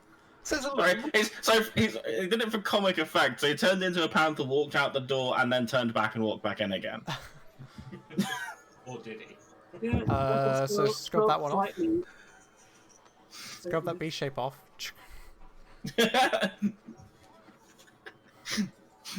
But, So, well, what happens if we split up? that's new So, no, it's not. to me. Oh. Did you not know I could do that? Oh, this will be fun. Huh. Maybe we should discuss people's abilities over a drink. Ah, no, what's the fun in that? Watching you discover them organically is way more fun. I agree. Huh. There's no point in giving away. Because the look on your face when I did that was very entertaining. As was the look on your face when you met Lambda. Ah. Sure. Gustav is Oh. fighting the urge to use alter self to make him look like. Arcthor is fighting the urge to pull out James' banjo in the middle of the night just to fight. He heard the banjo. The banjo was on the funeral pyre. Or, Also, Gustav, to answer your question, If you decide to leave, and I'm not aware about it, I will come after you. Yes, but like, I'm responsible. It's a two-way street. I'm responsible for you. So if you leave, then I will be after you. yes, but there's one of you and there's three of us. You can't follow three of us in three different. No. There's three of you and a whole city guard. Gustav, hold. Oakville gestures to James. There are 4 of us. Yes, there are now 4 of us. There's 3 of you and a cat. Okay, Yes, but you wouldn't know who the cat is. Because there could be 2 of us and 2 cats. And we could ride the cats. No. Tim has flashbacks. Gustav has only ridden me once, and that was a very special occasion. I mean, not wrong. He's not going to elaborate beyond that. Rides if I'm going to kill the party member who's riding me.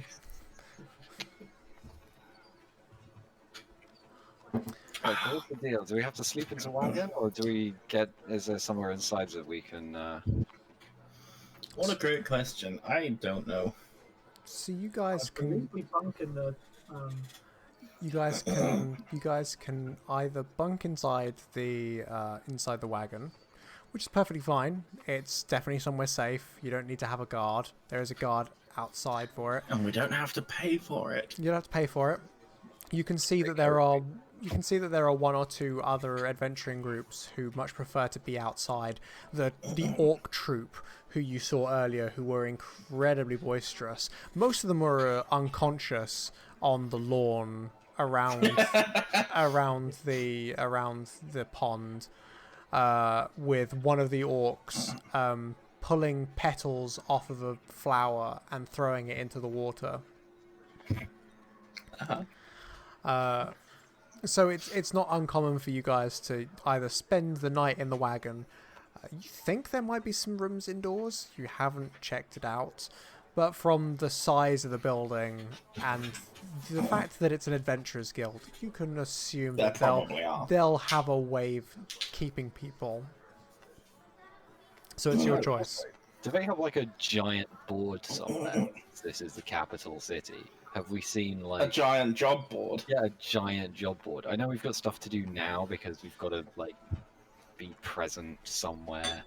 But just curious what that situation's like, considering we're in the capital. So you haven't seen a giant job board yet, but you're pretty certain that it will be located inside the main drinking hall, along with the others. It was probably on one of the other floors that you hadn't seen yet.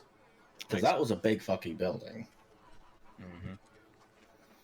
Well, I mean, I'm perfectly happy just to sleep in the wagon, because fuck it. There are 2 internal beds, and there are 2 internal beds, a chaise-longue, and a chair. So one of you is going to be sleeping somewhere that's not inside the wagon. I mean, I also have a bedroll, so I could just sleep on the floor. Yeah, you can just sleep on the floor. It's a pretty nice day, and despite the raucous nature of the ongoings inside the Adventurers Guild, which you can still hear now, it hasn't stopped. It didn't dwell at all. It's just as loud as it was in the middle of the day. You are pretty certain that you could sleep through it. It's a nice enough night out. Yeah. Well, if that's it for whatever you guys wanted to do today, I'm gonna turn in. Well, Oh yeah, sounds like you can just go home. honest. Actually, well, technically I can't do it, so I have to bunk at the. Yeah. I have to bunk at the guild. Yeah. I mean, I can't go home early in the morning and you as you guys. Well, I mean, yeah, I'm happy just to sleep in the wagon. I bid Off you the good wagon. night, gentlemen. Settle down and walk towards the reception to go and grab a enough. You get pretty quickly. You get inside. You don't have any problems, and they set you up with a simple one bedroom that you're able to bunk down for the night. It's not the fanciest place, but it's a cot with a decent window, and it's soundproof enough. You don't have to deal with the sound of screams and drinking. Whereas the rest of you bunk outside for the night. And so, on that, bye stream. I don't know if anyone's there. Bye. Bye.